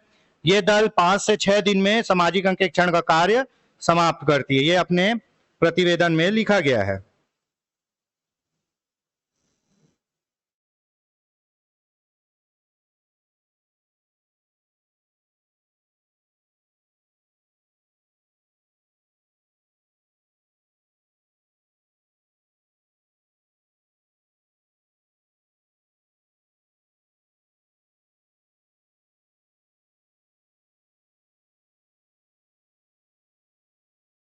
ठीक है, प्रशासनिक व्यय का 0.5% ही पैसा मिलता है। 1% तक देने की बात कही गई है, लेकिन कभी दिया नहीं गया है, और कई बार पैसा ना मिलने के कारण होता भी नहीं है। तो ये हो गया क्या, बजट, है ना। अब इसमें और कुछ कुछ चीजें मैं आपको बता देता हूं। क्वेश्चन पूछा जाता है सामाजिक अंकेक्षण कितने चरण में होता है? कितने चरण में? 4 चरण में। सामाजिक अंकेक्षण के कितने चरण हैं? 4 चरण है। 4 चरण। पहला है क्या? प्रक्रिया। ठीक है, पहला क्या है? प्रक्रिया। दूसरा क्या है? प्रदर्शन। ठीक है, दूसरा है प्रदर्शन। तीसरा है वित्तीय। ठीक है, और चौथा है फॉरेंसिक। ये 4 चरण होते हैं, है ना। प्रक्रिया, प्रदर्शन, वित्तीय और फॉरेंसिक। इसको बोलते हैं PPFF। PPFF या P²F²। P से प्रक्रिया, P से प्रदर्शन, है ना। F से फाइनेंशियल और F से फॉरेंसिक। ये क्वेश्चन पूछा गया है। प्रक्रिया मतलब प्रोसेस, प्रदर्शन मतलब परफॉर्मेंस, वित्तीय मतलब फाइनेंशियल और फॉरेंसिक मतलब फॉरेंसिक। 4 चरण होते हैं सामाजिक अंकेक्षण के, ये भी याद रख लीजिएगा, ये पूछा जाता है। ठीक है, हाँ। फॉरेंसिक में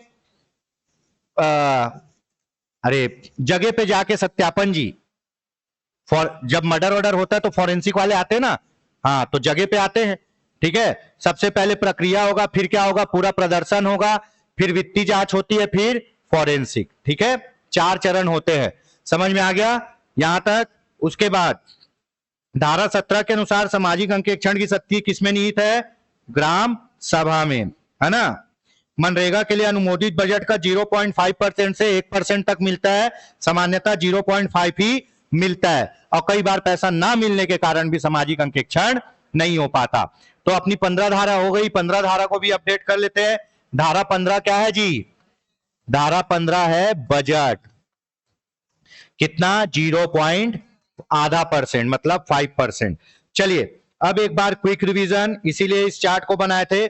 सबसे पहले, है ना, नाम, संक्षिप्त नाम और विस्तार। पूरे छत्तीसगढ़ में सामाजिक अंकेक्षण अधिनियम 2015। परिभाषा है, परिभाषा में 12 शब्दों की परिभाषा की गई है, जिसमें, है ना, ओपी मतलब कार्यक्रम अधिकारी, डीपीसी मतलब कलेक्टर, आयुक्त, स्वतंत्र पर्यवेक्षक और जनपद सीओ। धारा 3 में संसाधन, संसाधन प्रोवाइड करने का काम किसका है? इकाई का। किसको प्रोवाइड करेगा? दल को।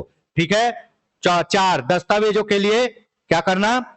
अपेक्षा करना। कितने दिन में सीओ दस्तावेज देगा?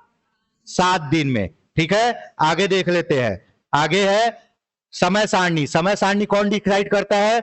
सामाजिक अंकेक्षण इकाई। किससे पूछ के? जिला प्रशासन से, है ना। समय सारणी की सूचना भी दे दी जाएगी। ठीक है, उसके बाद दस्तावेज के लिए आवेदन कौन करेगा?